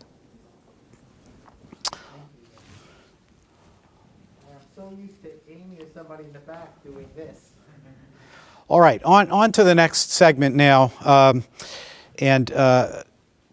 Pleased that at least we've made some progress in defining who the next president is, because when I first called Britt Marie Cole Johnson at Robinson & Cole, I said we'd like to do a segment on changes in employment law and HR issues based on the new administration and a new Supreme Court. Well, we do have a newly configured Supreme Court, but the new administration, there are clearly some who will say it is still up for grabs. I'd submit that that's just kind of a circus that we're all sitting on the sidelines waiting for it to end. But I think we know where it's going, and I think Britt Marie has projected where some of the issues may be evolving, but it may take a little bit longer to crystallize with all of these things. But this was intended really to arm HR people with that longer term view, to begin crafting policies and procedures and becoming a part of the business planning process, whether it's in a finance area, regulatory, compliance, all of those types of things, just to start to anticipate the shape of things to come in the coming year and years. We've had Britt Marie speak at a number of our programs and really appreciate her insights. She is a member of the Labor and Employment Law Benefits and Immigration Group at Robinson & Cole, another one of the top law firms in Connecticut dealing with not just employment law, but a whole wide range of general practice, but a very deep practice in the employment law area. Britt Marie focuses her practice on private sector clients from large to small, large corporate institutional entities down to smaller manufacturers throughout the state of Connecticut. Often deals with sensitive, high-risk personnel issues, investigations, compliance, and training. And thus her skill and our pleasure in having her here to do this presentation today. Works with individuals at all levels within the companies, board chairs, executive officers, CEOs, and management level folks as well, and training for people at the supervisory level. Britt Marie has been selected as a rising star in the Connecticut Super Lawyers list from 2013 to 2018. And I'll just point out, prior to law school, she taught in the Atlanta public school system as a Teach for America Corps member. I think most of the world started out in education somewhere, as I did, and it's a tough job, especially these days. I suspect she's probably pleased to be an attorney rather than a teacher these days. I know you can't hear this, but please join me in welcoming Britt Marie Cole-Johnson from Robinson & Cole. Great. Thank you for that introduction, Mark. It's a pleasure to be here with everyone today. Hopefully you'll find this presentation educational, but also as a bit of an unfortunate reality based on where we are right now, somewhat speculative. So, well, you'll have to bear with me in that regard. So I prepared some slides for us to use today, just as a point of guidance. I'll ask that you just go to the next slide there for me. So I wouldn't be a lawyer if I didn't have a disclaimer to start off with all of you. So obviously I'm not providing any legal advice today. Our presentation, we're really offering some general predictions on potential changes to employment law. So, to the extent that you are making plans, these are just things to sort of plant the seeds so you can start thinking about how you may want to structure sort of your HR strategy or things you want to think about as you're planning for 2021. So obviously, I cannot assure you of the certainty of anything that we'll discuss today, but we will see what happens next as we're all sort of living through 2020, which has proven to be somewhat surreal. So if you could go to the next slide there for me. Okay, so the agenda. Now that the election's over, and as Mark sort of nicely noted, we had to wait a few days to really have some results. And I won't get into the political debate about whether we actually have results, but I will note that for purposes of today's presentation, we are assuming that the prediction that we've gotten that the president-elect is in fact Joe Biden is the accurate prediction. So we'll be covering today, sort of from an employer's perspective, things that are being prioritized by the president-elect's administration. And specifically, that's going to be a focus on COVID-19, as you can imagine, since many of us have had our lives changed in ways we never imagined because of it. And then the changes to employment laws that are going to be anticipated under his administration, as well as the appointments to federal agencies. And as you're thinking about today, I think the sort of focus of all the slides is really going to be you as an employer. What should you be thinking about? And is there anything you want to do to prepare now? If you could switch to the next slide.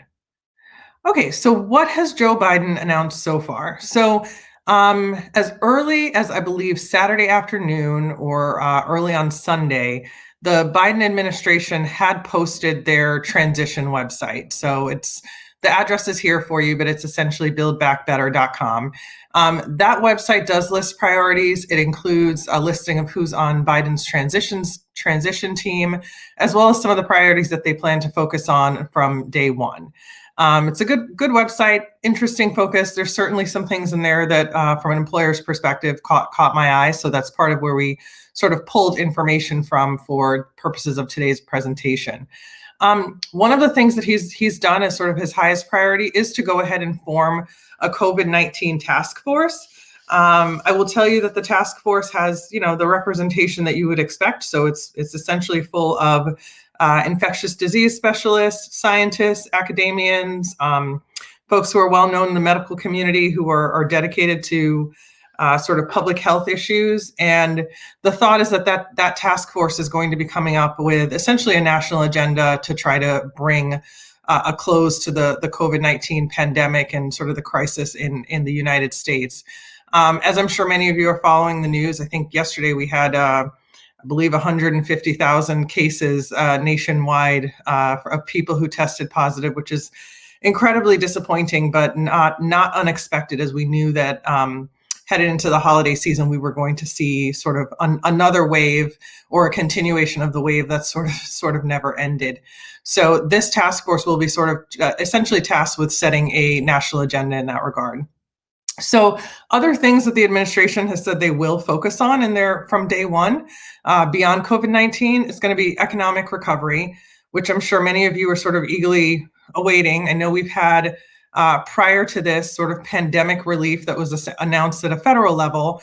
And unfortunately, for many businesses and individuals, those talks have stalled as the election approached. And post-election, knowing that we're sort of dealing with a lame duck administration, those conversations just they've not picked up again. So we don't know what to anticipate in terms of specific economic recovery that's related to COVID-19. There are other two focuses that they have listed on their administration's website is the focus on racial equity as well as climate change. So as you can imagine, that is a pretty big shift because in terms of the priorities and where the focus is right now, I would say probably at least 3 of the 4 things listed here are not current priorities. If you could go to the next slide there. Okay, so changes to the COVID-19 response. This is just what we're anticipating based on guidance that's been put out so far by the Biden administration. So we do absolutely expect to see increased federal government involvement. We don't know exactly what that's going to look like. One of the things to just be aware of, what we've seen to date so far is essentially states and municipalities being left on their own to be, sort of setting a policy agenda for what COVID-19 what that means for their state, what it means for their municipality, how they'd like to respond. They're each sort of setting their own either, sort of ordinances or executive orders coming from their respective governors. And we're curious to see if we're going to see a shift away from that. From my perspective, obviously, I know many people are relying on the CDC for guidance, but the reality is that that's not really official federal government. It's sort of official federal government guidance that's available. It is not sort of as strong as an edict as, for example, getting an executive order from the governor. So one of the things we're curious to see, for example, will we have a federal law passed that actually addresses mask wearing in public or sets any kind of standard in that regard? And if that is the case, what will that mean for many employers? Is that going to be, I know for many of our clients, they've already moved in that direction because they've been mandated to do so. But to the extent there's a federal government sort of requirement to do that, that might be a little bit of a shift in thinking, and certainly makes it more serious because you would imagine there would be some type of enforcement mechanism to go along with that. We are expecting to see additional support for employees who've been impacted by COVID-19. And, just sort of taking that a step further, even, relief for businesses. The emergency paid leave that was authorized under the Families First Coronavirus Act, our expectation is that will be expanded for anyone who's sort of paying close attention to that. That leave option is set to expire on December 31st of this year. So without an explicit expansion in terms of time, that will essentially sunset and no longer be an option that's available for employees. Our expectation is under the Biden administration that will be extended, particularly because, at the time it was put in place, the assumption was that we would sort of be in the clear by now, and obviously that has not occurred. We also expect that there will be some type of relief bill under COVID. Many of you may have seen sort of the proposed legislation around the HEROES Act. So looking to create essentially 100% COBRA subsidy that would be available to former employees and a partial subsidy for those employees who are furloughed. And quite frankly, that's just in response to the fact that, many employees, as a result of being laid off or furloughed, have lost their health insurance coverage and have not been able to afford to pay for COBRA. And so this would sort of remedy that. As you can imagine, just thinking about it from a basic public health standpoint, this would probably be one of the worst times of year for us to have any significant portion of our population remain uninsured and unable to seek healthcare services if they actually have a need for it. One of the other things they're focused on doing is prohibiting balance billing for COVID-19 testing. And for any of the HR folks on the line who've had to try to work with employees who are looking for testing options, you know what a headache that has been. And some of you have probably been back and forth, sort of not only supporting your employees, but also back and forth with your health insurer saying, did you really just send my employee a $300 bill for a COVID test? Like, how can we work through this? We do also anticipate that there'll be greater flexibilities for health savings accounts. We know lots of people rely on those to sort of deal with these surprise bills from their healthcare providers. And obviously the increased support here, the focus has been on employees, but we do anticipate that there will be potentially support for employers as well, in the form of maybe even additional PPP funds being offered, or certainly an expansion of that program being considered once the Congress is sort of in place and functioning as you would expect. So other changes, we're expecting to see a change in the overall response. So, one of the things that this COVID-19 task force that President-elect Biden has put in place will likely focus on is the availability of testing. We have seen, sort of an expansion of testing, at least here in Connecticut, in response to the positivity rate sort of jumping and spiking on certain days, as well as people just deciding that, they would like to seek out a test. So we do expect to see sort of an availability of testing increase nationwide as a result of what this task force will do. I'm sure many of you are following the concerns and sort of drama around the COVID-19 vaccine. We know that we got some good news earlier this week with Pfizer saying that they have come up with a vaccine that, at least for purposes of where it is right now in the stage of testing, it showed a 90% efficacy, that's pretty good. Gives us all some hope that maybe this is a crisis we'll be able to put behind us very soon. There's also going to be increased efforts on contact tracing. Right now, that is being handled again on a state-by-state basis. Many of you probably got alerts on your phone yesterday. If you use either Apple or Android, I believe that the Connecticut sent out alerts essentially asking phone owners to participate in COVID testing, or to participate in COVID contact tracing, I should say. And as part of that release, what essentially would happen is that you log in on your phone, agree to be monitored, and you would be notified anytime you were within 6 feet, I believe, if there can be so specific, of somebody who has tested positive. So we will see if there's some type of national effort to move in that direction, but I anticipate that will be one of the things that President-elect Biden's task force for COVID-19 will look at. So just sort of a question, and I realize we're not as interactive as I like to be during these sessions, but should employers start making changes to their policies or just wait for the government agencies to publish guidance? From our perspective, risky to start making changes now unless your crystal ball is sort of better than everyone else's, which I know there's some people who feel confident that there's certain things that are going to happen. And again, you're betting, but that's fine if that's something you feel confident and comfortable to do. But keep in mind that some of the changes, especially some of what I'm going to focus on later in the presentation, will have significant money impacts. So you'll want to think that through very carefully. Next slide. Okay, so thinking about the COVID-19 response, but then specifically looking at it in the context of OSHA, the CDC, and just enforcement efforts.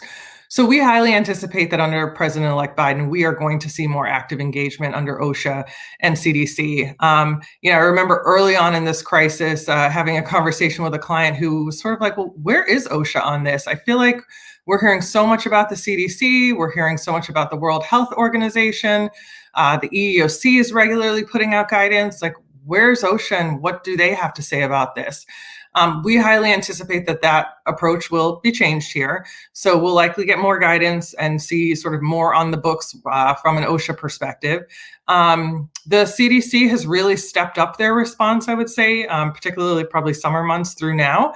And so this may come down to a sort of a funding issue. So I anticipate that we will see additional funding for OSHA and the CDC, and more of a sort of a deferential approach being taken to, guidance that we're getting from those agencies. And then just sort of going through this, so we will likely see a reinstatement of some of the health and safety regulations that the Trump administration, in fact, sort of reversed. So that will put us in a position where we're going to see more focus on record keeping, more reporting regulations.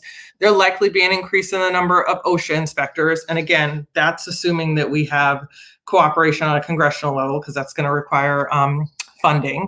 The other thing I would just highlight is that, to the extent we see sort of COVID-19 regulations being issued, one of the things that the President-elect's administration has talked about is issuing a COVID-19 temporary standard, which would essentially be an OSHA directive to keep frontline workers safe, with the focus being on implementing a comprehensive infectious disease exposure control plan. So we will see if those things get put into place. But I would imagine that for most employers, you are going to, if you have not heard sort of anything OSHA related during this entire crisis, my guess is that will change, because right now that's not been an agency that's sort of been at the forefront of this. If you could go to the next slide. Okay, so looking at changes to employment laws, and I go to the place where I know hits home for all employers, which is paying wages. We do anticipate some changes here. So one of the things that the new administration is likely going to focus on is increasing the federal minimum wage. It continues to be incredibly low. So we're still talking about a sub $8 minimum wage that from a federal level. So nowhere near what Connecticut is doing. And we anticipate that they'll also be focusing on benefits, including a push for a federal paid Family and Medical Leave Act sort of leave option. So thinking about what you could do now to prepare and how it's going to impact you in terms of, all other laws we're already subjected to, I would say this: the lucky thing is that in Connecticut, we've already sort of pushed down this particular barrier. So minimum wage, if the federal minimum wage increases to $15 an hour, I highly doubt that is something that will happen overnight. It's probably going to be a phased-in approach, very similar to what Connecticut has chosen to do. And the other thing I would note is that, guess what? In 2023, we're already going to be at $15 an hour. So if you're a Connecticut employer, this is one of those where it's like, okay, if the federal government decides to do this, not going to change anything in sort of any monumental way for you, because you were already headed there anyway. We do anticipate that the Biden administration is going to focus on extending overtime pay to more workers. That has been something that from a sort of a campaign proposal standpoint, he has been pushing for, as well as increasing the salary threshold for overtime exemptions. So I know we already in the past few years have gone through a significant increase in that regard. We highly anticipate that will be bumped up again. So you'll have, yet another decision-making point to think about, are there roles that should be non-exempt that maybe we move them to that status, or are we prepared to pay these higher salary thresholds for roles that we don't want to pay overtime for? One of the other focuses that we anticipate is going to be sort of a really stark look at the joint employer standard under the Fair Labor Standards Act, as well as the National Labor Relations Act. Under the Trump administration, we had a much narrower focus. We anticipate under Biden that will get broad again.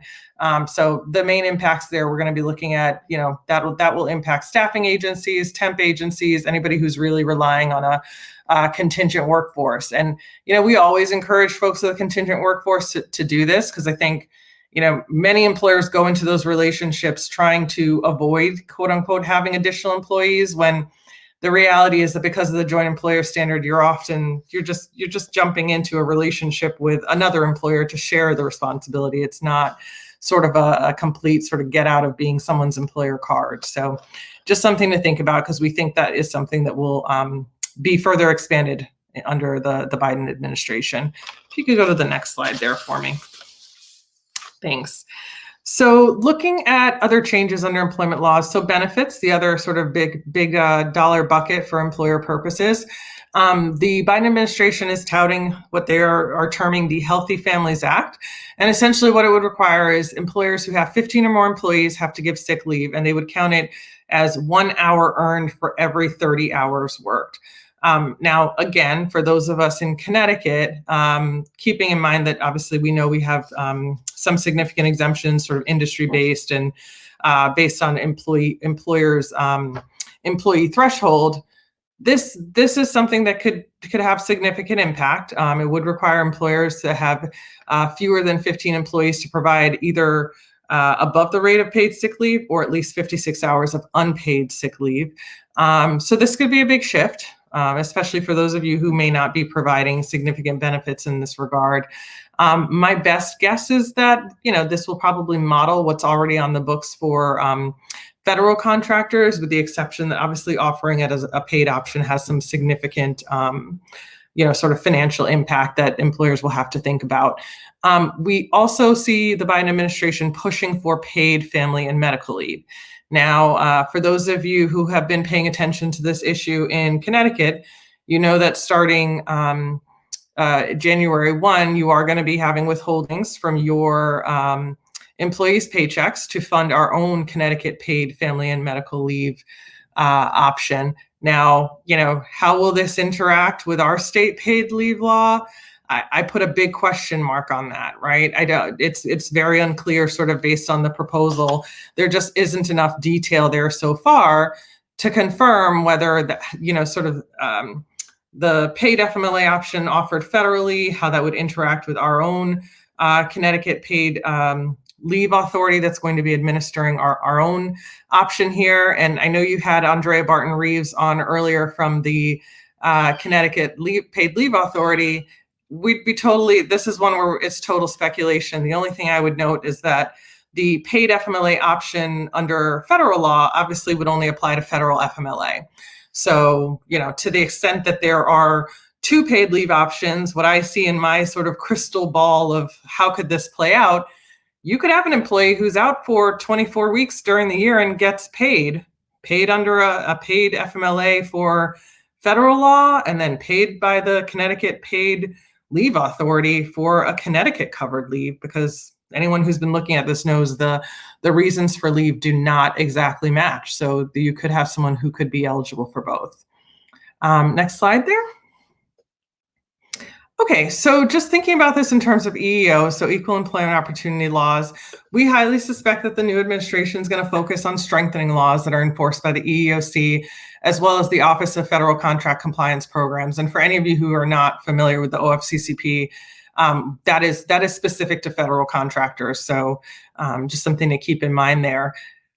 Focusing on some of the things that the Biden administration has posted on their transition website. So one of the things is the Equality Act, which would explicitly prohibit discrimination on the basis of sexual orientation or gender identity.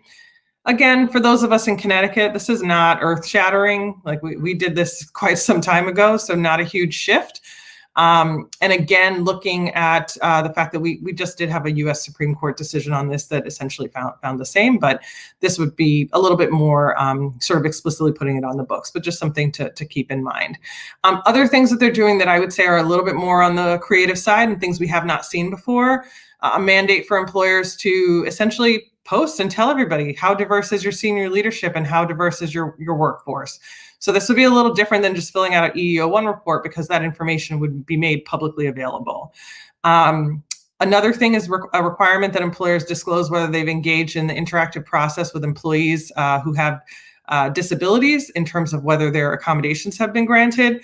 I would just note that for any of you who are subject to OFCCP's jurisdiction, you're already doing that, right? So it's not a huge shift there. And for many employers, this is information they track. They're not used to having to make a disclosure about it, but it is information that they track. And certainly in the event you are on the unfortunate receiving end of a lawsuit related to disability discrimination, this is information you end up turning over anyway. So not a huge shift, but certainly making it a requirement, making it something that's subject to disclosure, that is a change. The other thing I would just note is the Paycheck Fairness Act, in which the administration would essentially require employers to provide comp data to employees based on race, gender, and ethnicity. So that's another little bit of a shift there. If you could go to the next slide there for me. Okay, so we could never talk about a switch to a Democratic president-elect without talking about unions and labor laws, in which I do not profess to be an expert, but I will certainly share my take on the situation with you.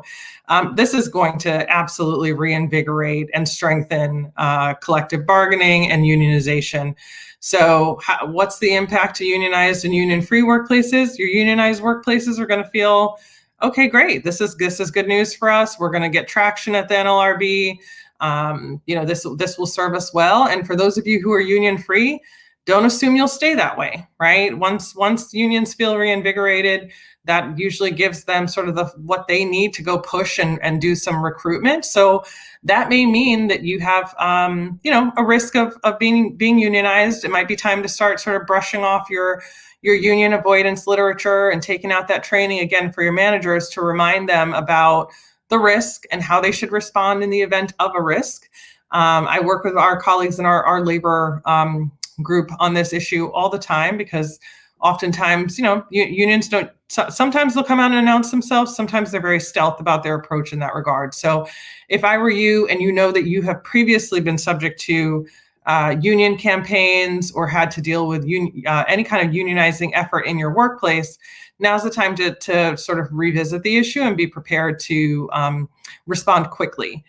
One of the things that we anticipate seeing, the Biden administration refers to it as the PRO Act, but it's called Protecting the Right to Organize Act, and with the explicit focus being to strengthen the organizing capabilities of unions. They're going to potentially go back to our quickie election rule, which we know was scrapped under the Trump administration. So again, having a shorter timeline for union election campaigns.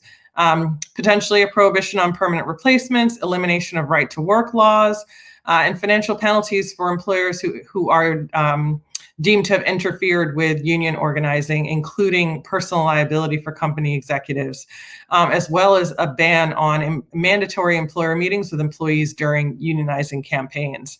So all of these things, have the potential for significant impact.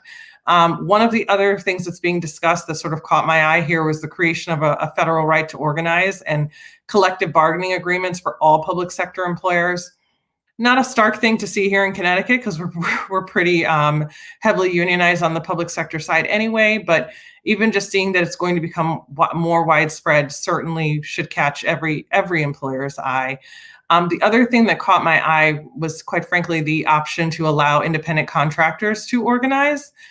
Independent contractors, they're having an interesting time right now as we focus a lot sort of from a media perspective on the quote unquote gig economy, and even, sort of out of California having Prop 22 have passed. And anyone who's not familiar with it, essentially it was a sort of a ballot resolution focused on allowing the drivers who participate in these apps like DoorDash and Lyft and Uber, whether they would be allowed to be designated as employees or if they could continue to operate like independent contractors.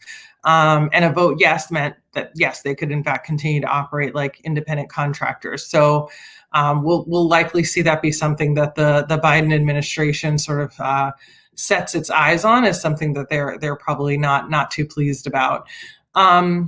We also anticipate that there will be changes to the makeup of the National Labor Relations Board that will allow for a pro-labor union majority. So just something else to keep an eye on. For those of you who are doing any kind of workplace investigation, you know that when the NLRB sort of sets its sight on those issues, it can have some serious implications for us on that front as well. If you could go to the next slide there for me. Okay, so the Affordable Care Act, many of you are probably thinking about this, and really it's, for my purposes, more of a focus on the Supreme Court, because we have a case that's pending, so California versus Texas. They actually just had oral argument this past Tuesday on it. And really the case puts the ACA very squarely in the hot seat to determine whether it's a valid law. We're of course awaiting a decision, but as you can imagine, with the appointment of the newest Supreme Court Justice, Amy Coney Barrett, we have a situation where we think we have a majority conservative court, and that may mean the death of the ACA, or maybe it will stay in its current format. It's an interesting issue that continues to be pushed, and I believe this is probably the second or third time that it's actually sort of finding itself before the Supreme Court to see if it can survive yet another challenge. And it's interesting because the American population sort of positioning on it doesn't seem to have shifted significantly. So I'll be curious to see where the court lands on that. In terms of the Biden administration, obviously they're in support of the ACA. We know that President-elect Biden was vice president to President Obama, who was responsible for the ACA.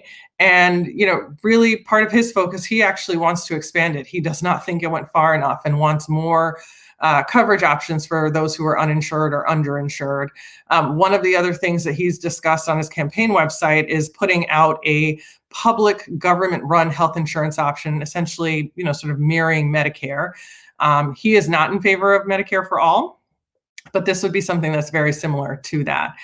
Some of the potential changes that we anticipate seeing in the sort of insurance market and things you should be thinking about: potential expansion of healthcare, non-discrimination rules, withdrawal of the Trump administration's rules for health plans, implementation of tax non-discrimination rules for group health plans, expansion of the mental health parity requirements for group health plans. That is something that's getting, sort of some traction outside of even whatever President-elect Biden is focused on because of the current pandemic. So that is something I could certainly see getting legs very quickly and having potentially some bipartisan support on.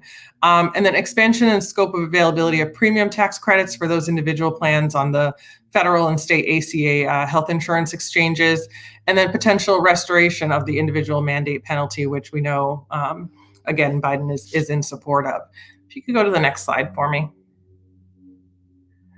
Okay, so other sort of quote unquote hot issues, we tried to sort of group them together to make sure that you'd get a full picture of what's going on. On the immigration front, I would just sort of highlight that, what we have seen to date, there has been significant action taken by our current president without any congressional involvement. So it's pretty much just been done, everything either via executive order or some other executive authority. We highly anticipate that under a Biden administration, we're going to see an immediate reversal. So things like the travel ban, the treatment of DACA, and certainly for those of you who heavily rely on business immigration options, i.e. work visas, you should be cheering. Hopefully that will be an easier option for you. You certainly won't be watching the news every day to sort of figure out if you're going to be able to bring in your workforce or whose green cards are sort of getting a lot of pushback. I know for anyone who's sort of been working in that space, they have certainly seen some pretty significant shifts in terms of priorities and ease of filing and approvals, et cetera. So we anticipate some change there. As I mentioned, on the independent contractor front, the Biden administration is absolutely focused on this gig economy and sort of how if we're going to have so much of our workforce be comprised of independent contractors, we need to be focused on misclassification issues. So we'll likely see a return to that as a priority. Other things they're prepared to focus on are non-competition agreements as well as arbitration agreements. We know that having non-competition agreements can serve employers well. It's usually not seen as a plus for employees, and the Biden administration does not view it that way either. So if there's any kind of federal legislation on that issue, I imagine it will not be pro-employer legislation. And I would say the same thing on the arbitration agreement front. There's likely, if they're able to get this done through congressional action, there will likely be some potential restrictions put in place on both of those fronts. If you could switch to the next slide. Okay, so appointments to federal agencies. So I've listed out sort of the big heavy hitter labor and employment federal agencies. we highly anticipate that there'll be increased funding, which means that we can expect increased enforcement. So where the dollars go, some expectations that the enforcement will obviously go up, which means that they'll be seeking redress and relief from various employers. So something to just be on the alert for. We highly suspect that we're going to see more audits, more reviews, more agency proceedings, more, quite frankly, just aggressive action by these agencies. So if I'm an employer, what does that mean for me? I'd probably start thinking about whether my managers are well trained, how attuned they are to the issues. Do they know what to do when a government agency representative, whether it's an auditor or someone from the DOL, if they pop up at my facility, do I know what to do?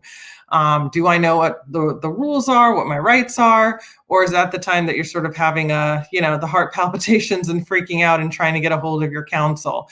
It might be time to start thinking about that and thinking about how you will respond and whether your folks know what to do. Because quite frankly, in this regard, we anticipate that under the new administration, you're going to see a significant shift, and certainly not one that employers are going to be excited about. Okay, next slide for me there. All right, so one of the other things we anticipate is that one of the most recent executive orders issued by the president actually touched upon diversity and inclusion training for federal contractors. Now, for any of you who are not familiar with this, again, this falls under the OFCCP's jurisdiction. President Trump issued an executive order that essentially said that he is prohibiting discussion of certain things during diversity and inclusion training. And as one example, he said that it was anti-American for training like this to be discussing systematic racism. So if you were doing a diversity and inclusion training, you can't mention the term systematic racism. That's just one example again.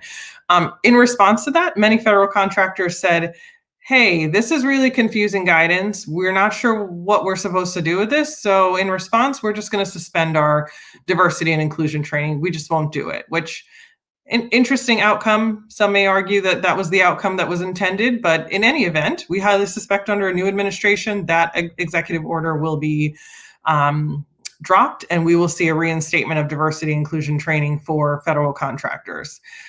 We also think we'll see a reinstatement of the Fair Pay and Safe Workplace Rule. Again, that is a rule that essentially allows the OFCCP to consider workplace conditions as a factor when they're awarding contracts. So if you're not maintaining a safe workplace, you may be less likely to be in the running for a contract. And again, it would require disclosure of labor law violations. So a little bit of a, sort of putting your money where your talk is. We also think we'll see a signing of neutrality agreements pledging not to interfere with union organizing, and a number of other things there, including, again, that federal minimum wage being pushed to $15 an hour. You could go to the next slide. I realize I'm just a minute over, so I'm going to wrap up now. So in short, we expect to see significant changes from an employment law perspective under the next administration. If I were sitting in your shoes, things I would be thinking about and strongly considering doing: just stay up to date on what's going on, especially the fast-moving COVID-19 related issues, as this has a huge impact on how you're running your workplace and keeping your folks safe and healthy as you strive to stay in operation. And then think about refraining from making major changes to comp and benefits, especially if there are going to be big rule changes coming down. You'll want to sort of be ahead of the curve, but not too far ahead of the curve, meaning if you change something and have to reverse it based on significant impacts because of a legal change, it's not a good thing from an employee morale perspective, and sometimes it's not worth the headache. So maybe think about holding off on that. And then internally, I would strongly suggest that you have someone monitor these issues. Certainly your counsel can monitor for you if you're in regular contact with them. But if that's not the case, then maybe appoint someone who's sort of up on their professional development and likes these issues, finds it interesting to focus on them from an HR perspective so that you're sort of right on top of what is happening. So with that, I'll turn things back over to Mark. Hopefully everyone got a good dose of predictions there. Wow, thank you, Britt Marie. Wonderful job covering a very broad landscape.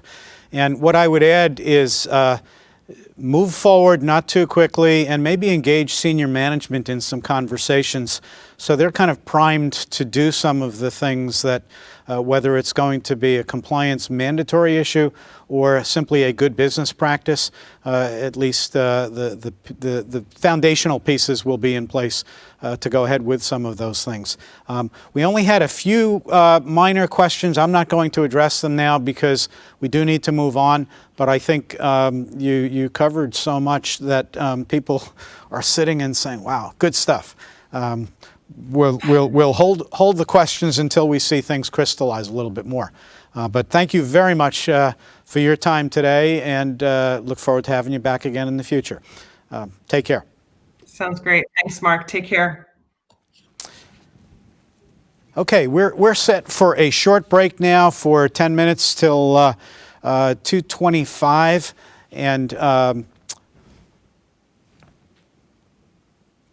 10 minutes, and we'll come back, and Eric Eddy will give us an update on state legislative predictions and where things are going as a result of the elections in Connecticut, and what fell off the table in 2020 and is going to be put back on the table for 2021.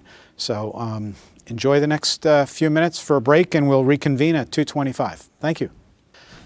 Okay, welcome back. Just dropped my pen. Okay, we're in the home stretch here, moving into local issues, state legislature.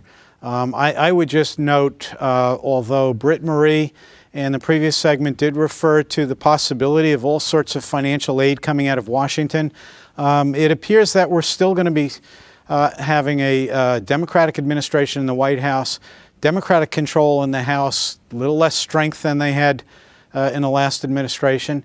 But the Senate looks like it's going to remain in Republican hands. And as a result, whatever good intentions the House and the executive may have, they may run into a brick wall in the Senate. So while it's hopeful that Republicans will come to their senses maybe and join in some of the financial aid that has really sustained the economy up until now coming out of Washington, that may not be forthcoming. Entirely different picture at the state level in Hartford. And I'm maybe anticipating some of the things that Eric will say, but I've worked with him for a number of years and often know where he's coming from and what he's dealing with at the Capitol. Pleased to have Eric Eddy here. Eric heads up our lobbying effort, Vice President of Government Affairs at CBIA.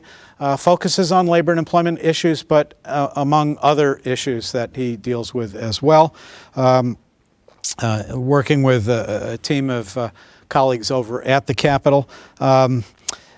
Represents the business viewpoint at the Capitol, employment issues, tax issues, and others.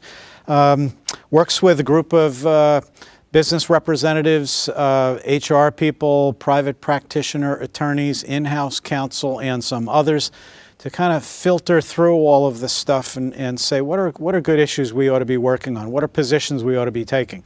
And brings to that task experience as an attorney working over at the legislature, worked in the legislative commissioner's office, which was the support function for some of the legislators in developing proposals on bills, drafting bills, things like that. So he's seen it from the other side of the table and can then better address them as they come out now representing businesses' viewpoint.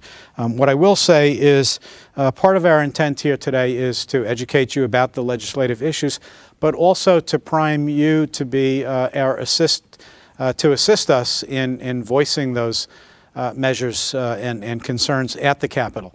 We're hired guns, paid lobbyists in many respects, not to be disparaging of that, but legislators view us as that at times. And when legislators can hear from an HR person or a company owner, they may react a bit more empathetically on behalf of that speaker because they know that's an area that person has a livelihood staked in. And also you can help to educate legislators about the number of people you employ in your community, the efforts you're going through to keep those people employed, keep the economy flowing. So we really are looking for you as well to be part of our grassroots effort in getting the message out on these issues. I'm going to turn it over to Eric to review what we've dealt with in recent months and what we are likely to be dealing with in the coming months, and how you can be an active voice in that process. So welcome, Eric. Well, hey, thank you so much, Mark. And what you just said there is incredibly important. And that's really a message I'm going to get back to. I'm going to get back to at the end of my presentation. I'm going to start today with a quick update of what did happen in the 2020 legislative session, what has sort of transpired since then. I'm going to move very quickly through that because you've had a number of excellent speakers today who have covered a lot of these topics, and so I don't want to spend too much time on that. And then we will, despite the fact that I'm sure many of the people who are watching today have a little bit of political fatigue right now, we will get into some of the implications of the recent election and maybe some of what we are going to be seeing in the coming year. So with that, why don't we get right into it? Now, as most of you know, I'm sure, the legislative session it's a 2-year cycle. Typically in year one, much more, I guess, aggressive, a little bit more controversial proposals are put forward, and some are acted upon, some are not. And then in the second year, typically, again, the first year is when they typically work on the budget. So a lot of those things get worked into that. And then in the second year, it tends to be a little bit of a slower session, less controversy. People don't really want to make too many waves going into the session before an election. But obviously, that was sort of different this past year because there was really no session to speak of. The session kicked off first week of February, and then by the 12th of March, everything was shut down. The building was closed. We were kind of all guessing every single day, what are we going to be doing next? Where are we going to be going? Or are we going to be going back in at all? And then things were formally brought to a close on the 21st of April. So let's talk a little bit, though, about what the legislature did do since that time. There was a July special session. At that time, it was really the height of some of the political unrest going on in the country. Nothing, really related to labor going on. But I think you see with the agenda, the July 2020 special session, it's really sort of reflective of what was happening at that time. And then there was also another special session. It was on the last day of September, first day of October. And right around this time, we had just experienced a pretty significant tropical storm. Prior to that, there had been a utility rate hike. And, so you see that reflected in some of the topics that the legislature worked on, as well as a number of other things, that some of which were things that just have to happen every legislative session. The school construction bill, that type of thing. Those things need to happen. Some property tax extensions related to the pandemic to give people a little bit of relief. And then one really positive thing were changes to the Transfer Act that has to do with cleaning up contaminated properties before they are transferred. Again, not labor related, but it was a pretty significant piece of legislation that a lot of the business community appreciated happening. So while not a lot went on in the legislative front, there were a significant number of executive orders that passed, and that's really what been the biggest driver of policy since March of this past year. And in fact, since March 10th of this year, there have actually been, it says 78 up on the screen because that was at the time I turned in this presentation last week. There have been 2 more additional executive orders issued. So there's now been 80 executive orders issued since mid-March. And then, as most of you know, and is something that we've been talking about quite a bit at CBIA, these executive orders come from when a public health crisis is declared, the governor gets expanded executive order powers. Now, all of these executive orders have essentially have the power of law for 6 months. Now, that was declared again on March 10th, which meant it expired on September 9th. However, that was extended by a vote of the 10 legislators, and so those are now continue to carry the rule of law until February of this year.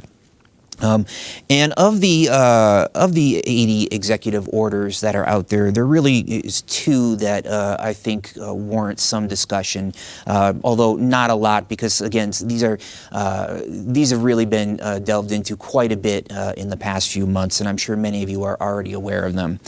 Number 1 was Executive Order 7III. This was initially causing some significant problems for businesses. You had a lot of this was really a problem late summer. A lot of people were taking vacations to states that were on some restricted travel. There were a lot of cases, so they had travel restrictions to it. And so the way the executive order was initially written, people either had to take a COVID test 72 hours before they returned to Connecticut, or essentially were required to automatically quarantine for the 2 weeks following their return. We saw a little bit of gamesmanship out there in some industries. People were purposely, or maybe not purposely, maybe just weren't aware of the restrictions, traveling to some states, including Rhode Island, I think at the time, and were unable to go back to their workplace upon the return to Connecticut because they had their quarantine for 2 weeks. Now, fortunately, there was a change to this executive order in a subsequent executive order that allowed you to return to your work once you took a positive or a COVID test upon your return to Connecticut, and that's really helped alleviate a lot of the problems. In fact, I think for those who are flying out of state and returning, I believe there is even a testing facility right at Bradley Airport that people can hop off the plane, take their test, and then quarantine for the 24 hours until they get the results. The other one that's worth just a mention was Executive Order 7JJ.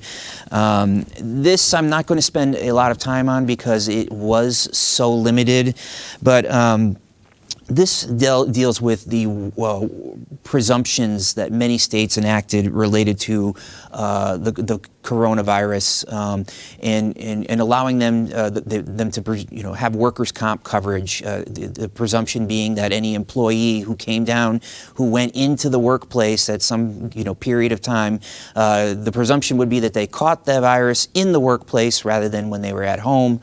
And so they would receive coverage under the workers' compensation system.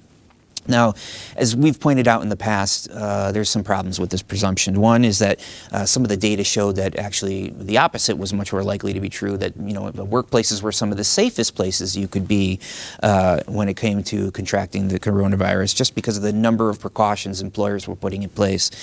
And the other one is, this really requires you to just presume that employees were, when they were at home, they were respecting all of the social distancing protocols that were out there, and that's a really tough thing for employers to disprove or to prove. So again, we had heard that there was not going to be this type of presumption. Connecticut was not going to follow this model. Long story short, the governor changed his mind on that issue, and he issued this executive order related to it. But again, if one of your employees was going to put a claim in under this, you probably already know at this point, and so I don't want to take a lot of time from the rest of the presentation to go into this, but the next few slides get into some of the rules regarding that.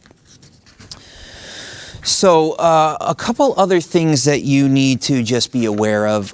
These are not things that passed in the 2020 legislative session. They actually passed prior to that. And I know you've spent quite a deal of time on the paid family medical leave aspect, but let's just get into the sexual harassment prevention training. You know, a law passed in the 2019 legislative session that requires all employees to receive the 2 hours of training within 6 months of their hire date. That had received a number of extensions for employers to start abiding by that during the course of the pandemic, and I believe it has been extended again now so that you don't actually have to begin complying with this until February of this year. But I'm sure, again, that was covered in an earlier presentation. Also very important are the paid family and medical leave requirements on employers that are coming due in the next few weeks. Initially, employers needed to start registering with the new paid family medical leave insurance authority on the 1st of this month, but because they are doing such significant testing around their programs, which is a good thing, obviously, that deadline has been extended out to the 23rd. But that's not to say that you can go to their website right now and register if you need to. They do have that button available now. It was not on the site a few weeks ago, but it is up now. So you can register now if you'd like to, but you don't have to start doing that until the 23rd. And then, of course, the big thing is the employee wage deduction. That begins on the 1st of this upcoming year. There is absolutely no indication by anyone that is going to be extended or that deadline is going to be moved out. You know, we have certainly had plenty of people out in Connecticut and plenty of organizations talking about how maybe that should be something employers are considering or lawmakers are considering, but we have not seen any movement or any indication that that is going to happen. In the meantime, it's important to think about, and again, I'm sure this was touched on earlier, some of the things that the authority are working on right now are the ability for some employers to opt out of the state paid family medical leave program and into a private sector alternative. Now, there are obviously a number of restrictions on any private sector alternatives that are going to be out there. You know, number one is obviously you need to have the same rights under the private sector alternative as you would on the state plan, the exact same benefits or better.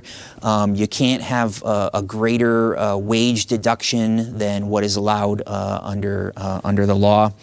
And the other really important restriction is that if you are an employer who wants to go with the private sector alternative rather than the state paid family medical leave program, you have to provide information about the private sector alternative to your employees and then allow them to vote on it. And you can't just have go by a majority of those who voted. You need a majority of all employees to indicate that they would prefer a private sector plan rather than the state plan.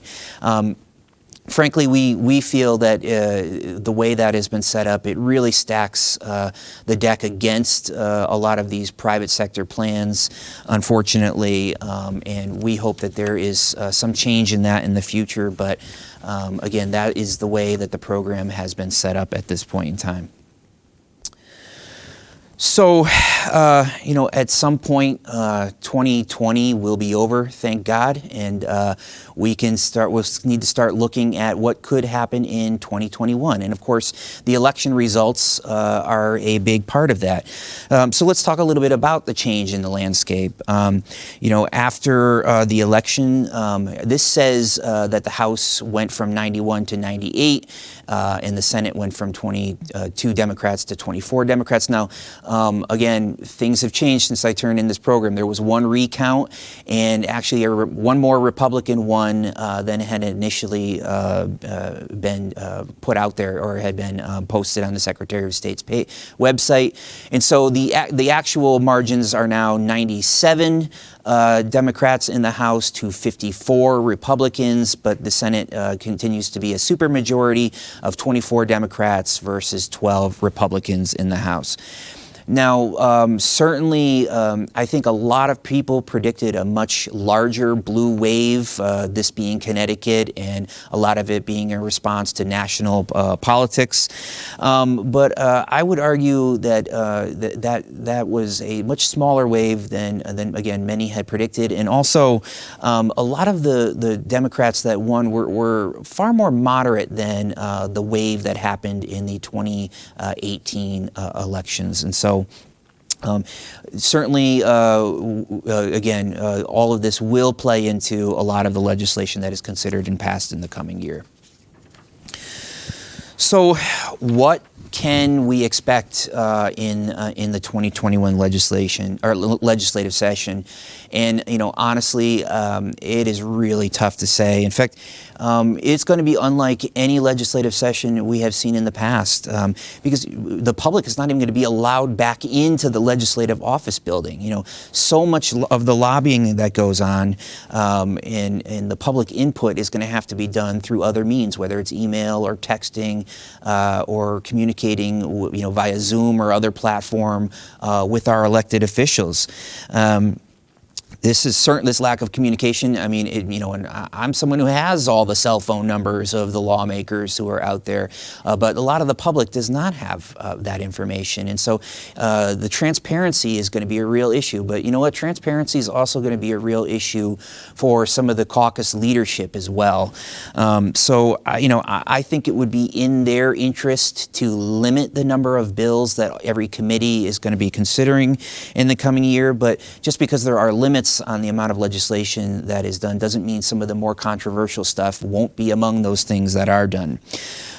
So what are the lawmakers talking about? Or what are the other interest groups out there talking about? Well, I could tell you right through the election, organized labor began running television commercials calling for higher taxes going into the next year to deal with some of the fiscal issues that the state is seeing.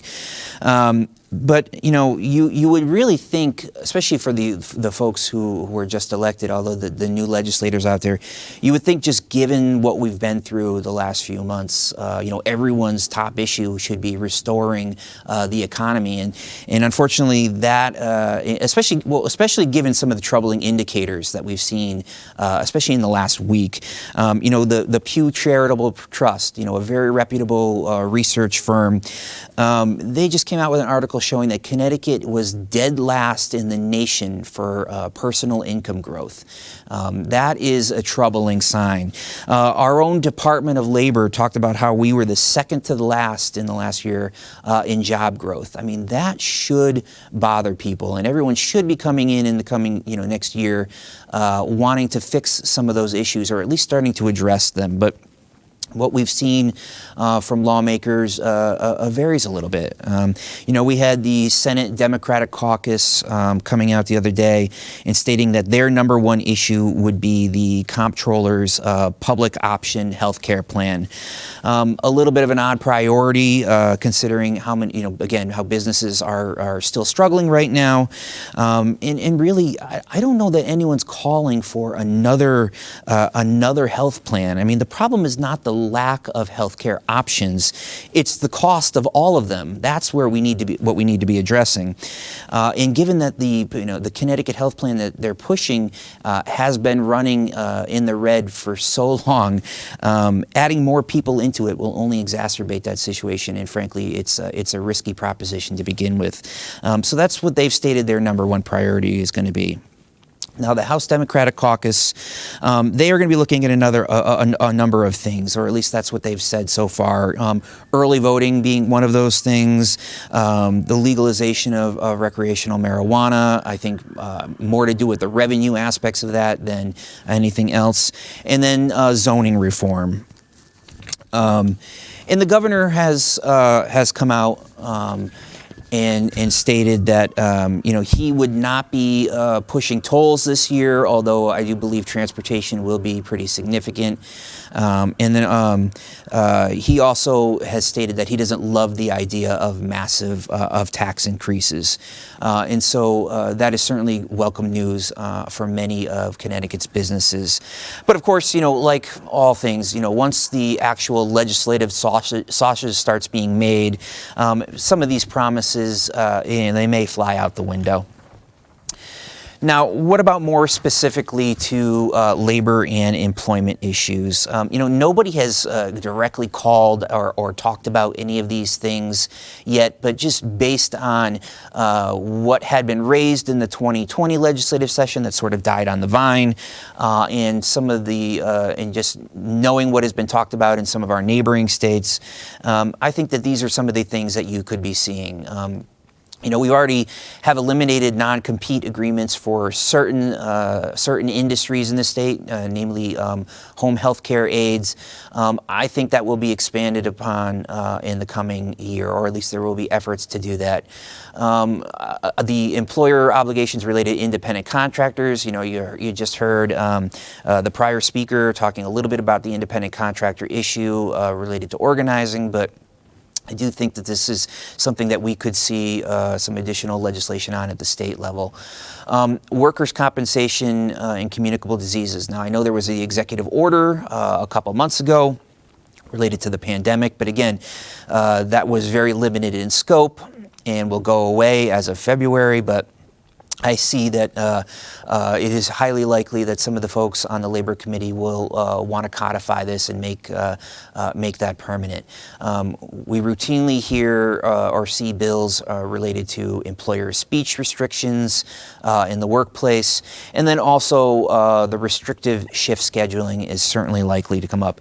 The other big one that I didn't put on this list, and certainly is something we're all going to be dealing with in the near future, is unemployment compensation. There was a unfortunate milestone reached a few weeks back where we had our 1 millionth claim for unemployment in this state during this pandemic. That's obviously a milestone none of us wanted to reach. So we've already started the process of borrowing an additional $1 billion from the federal government, just the way we did back in the 2008-2009 recession. All of that money has to be paid back, and all of that money has to be paid back by the states, by employers in the state, and them exclusively. I do believe the administration is working pretty hard to try to get the government, the federal government, to turn some of this borrowing into grants rather than into the loans they currently are, and that would certainly be helpful. But that does not mean that we don't need to address some of the ongoing unemployment compensation trust fund solvency issues that have plagued this state for a long time. And a big part of that has to be on benefit reform, and not just taxes, increased taxes on employers, which is the mantra some of the folks in the labor community have been saying over and over and over again for the past few years, with no interest in addressing some of the outlandish benefits that in making some of the reforms that our neighboring states have made. One thing that really needs to happen in I think this pandemic has provided a sort of an opportunity for that, is that the business community and all of the folks that help make the state run, we really need to change our relationship with the folks who are up at the state capitol. I think throughout the pandemic, there were so many businesses who really stepped up in so many ways, coming up with innovative ways to, help supply PPE, to ensure the safety of the public, and to keep the economy going as best as possible. We were really solutions providers to so many lawmakers, and they really did see us as that, and we were recognized as that. But we also need to make sure that we are solutions providers going into the economic recovery that's going to follow this pandemic. And, that's going to be difficult. That conversation is going to be tougher, again, because of the closed legislative office building, and the inability for the public to interact with their lawmakers the way that they have traditionally been able to in the past. And so, but that doesn't mean that those conversations aren't going to happen or haven't already started. In fact, I would say that we have really started this conversation. In a large part, it's related to CBIA's Rebuild Connecticut campaign. Now, these are videos that you can find on YouTube if you search CBIA.com. But, we started messaging way back early in the summer thanking all our first responders and all the businesses that helped retool to make sure that we were as safe as possible. So we started with those messages, and then, we quickly pivoted this September into why some of the policy choices going forward are really going to be important, and why lawmakers need to avoid doing things like raising taxes on struggling businesses that are barely making it through as it is. Talking about the affordability of living in this state. These are not new issues to the business community or employers at large. This is stuff that we've been talking about for a long time. But now that we have sort of changed that relationship, gotten the attention of so many lawmakers, it's time for them to really start working with us and vice versa to get this economy going. And so, we started this Rebuild Connecticut campaign to do just that. And, we want to make sure that we are offering solutions. It's one thing to say you want to work with someone, but if you don't start offering solutions, you don't really start moving the conversation forward at all. So, after talking to a lot of our allied organizations, a lot of our business members, many of our CBIA policy councils, we developed an 11-point policy pledge that will be the first steps towards having Connecticut emerge from the pandemic in a stronger position than it entered it. And we started this fall asking every single candidate for office or every municipal elected official to sign on to support. We really focused more on the legislative candidates than anything. But we, again, we asked them to support these 11 ideas. And I'm going to talk about these points in a second. But when I do talk about them, you're going to notice there's no home runs there. There's no, one fix-all, silver bullet type of thing. These are just first basic steps, things that we all need to be able to, or we all should be able to agree to, and start working on some of those things before we get into many more significant changes. We need, at this point, we can't be hitting the home runs. We got to focus on some of the singles and doubles to move the conversation forward. And if we can just get everyone on the same page, fighting for these first few basic steps, we will make progress. And we've seen that this model, just within CBIA and some of our allied organizations, has worked in the past. I think a great example is there are many really wonderful manufacturing organizations in the state of Connecticut, and maybe the ones in the southeastern portion of the state are fighting for slightly different things than maybe some of the ones in New Haven County or Hartford County or Litchfield County.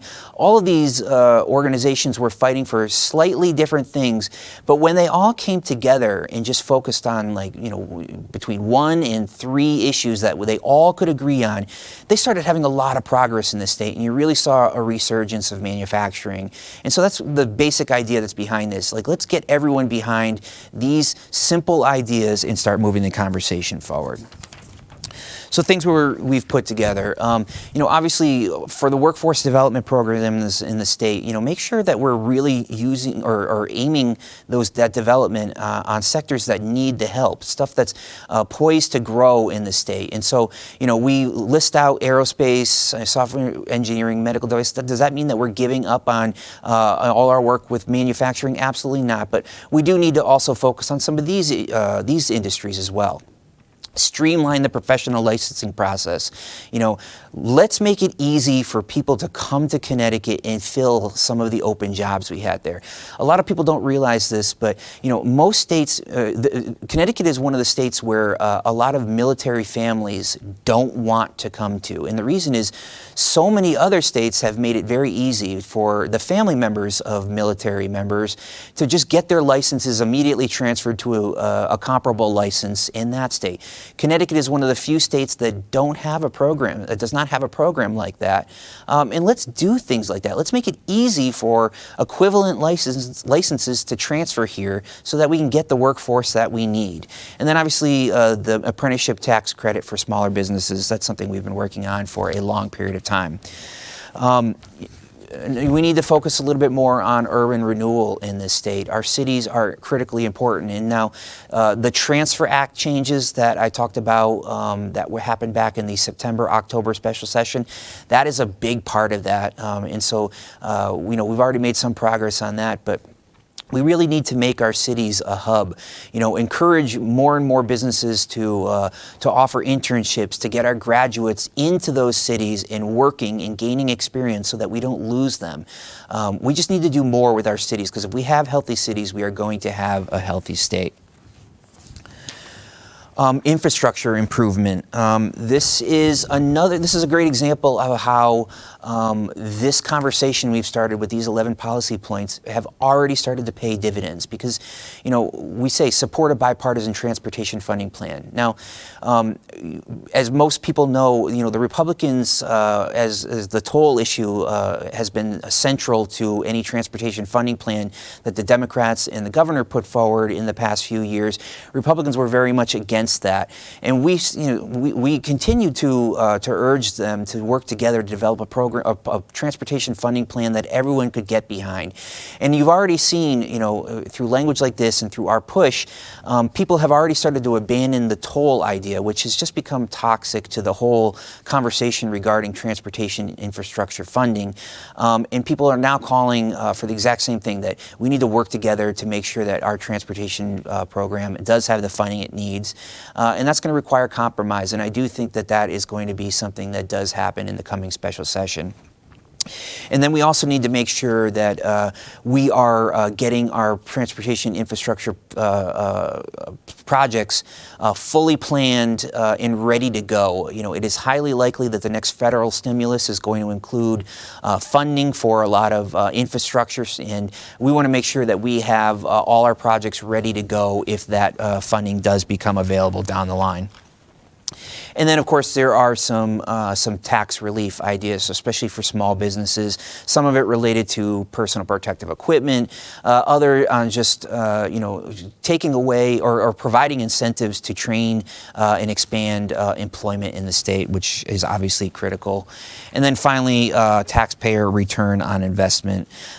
We want to make sure that our nonprofits who have the full capability to be delivering so many state services and produce better results at a cheaper cost, we make sure we're utilizing that as much as possible.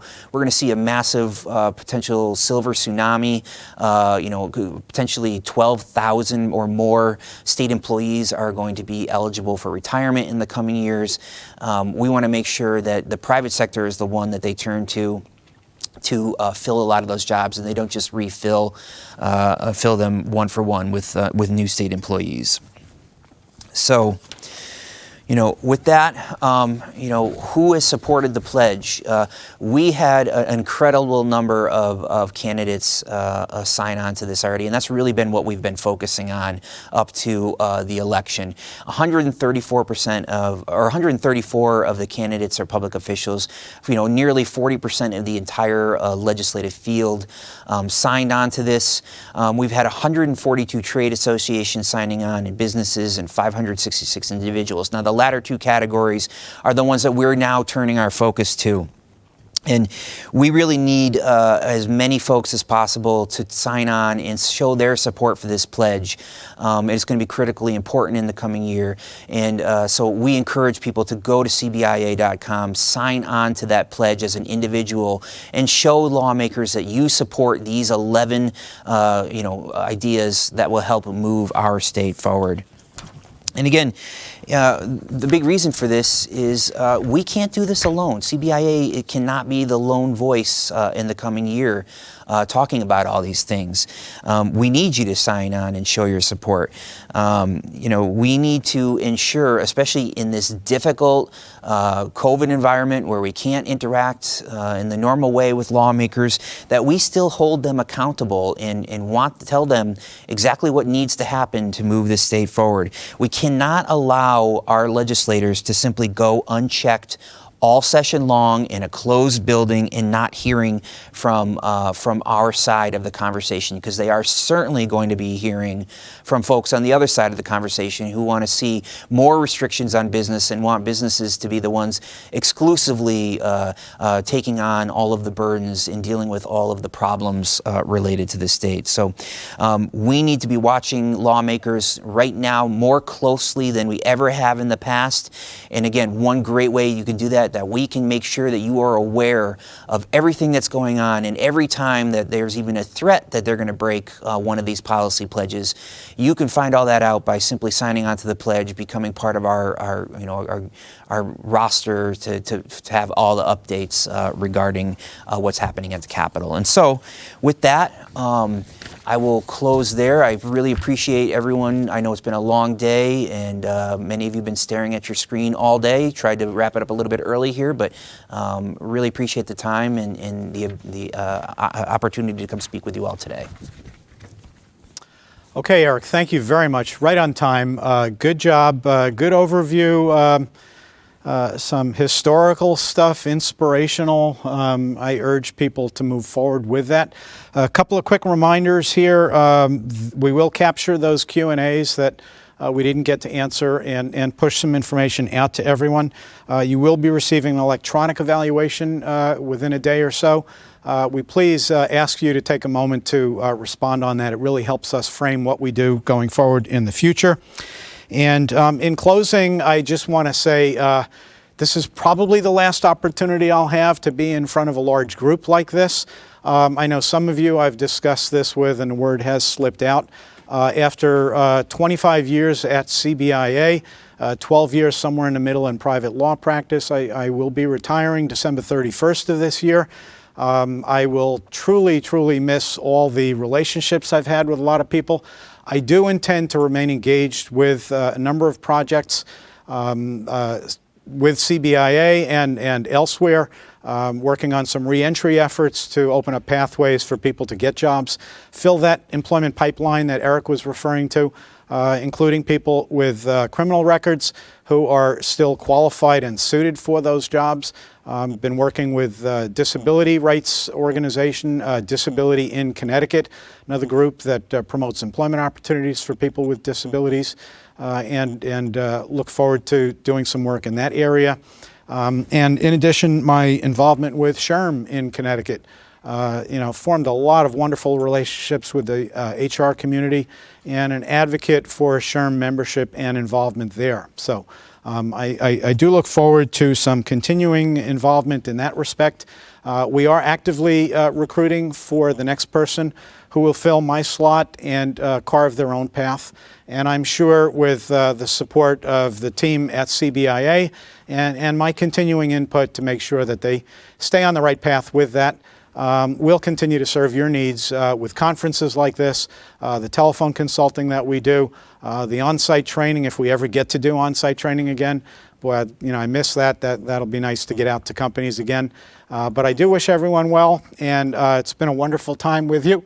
And I really look forward to some future involvement with you going forward. Thank you.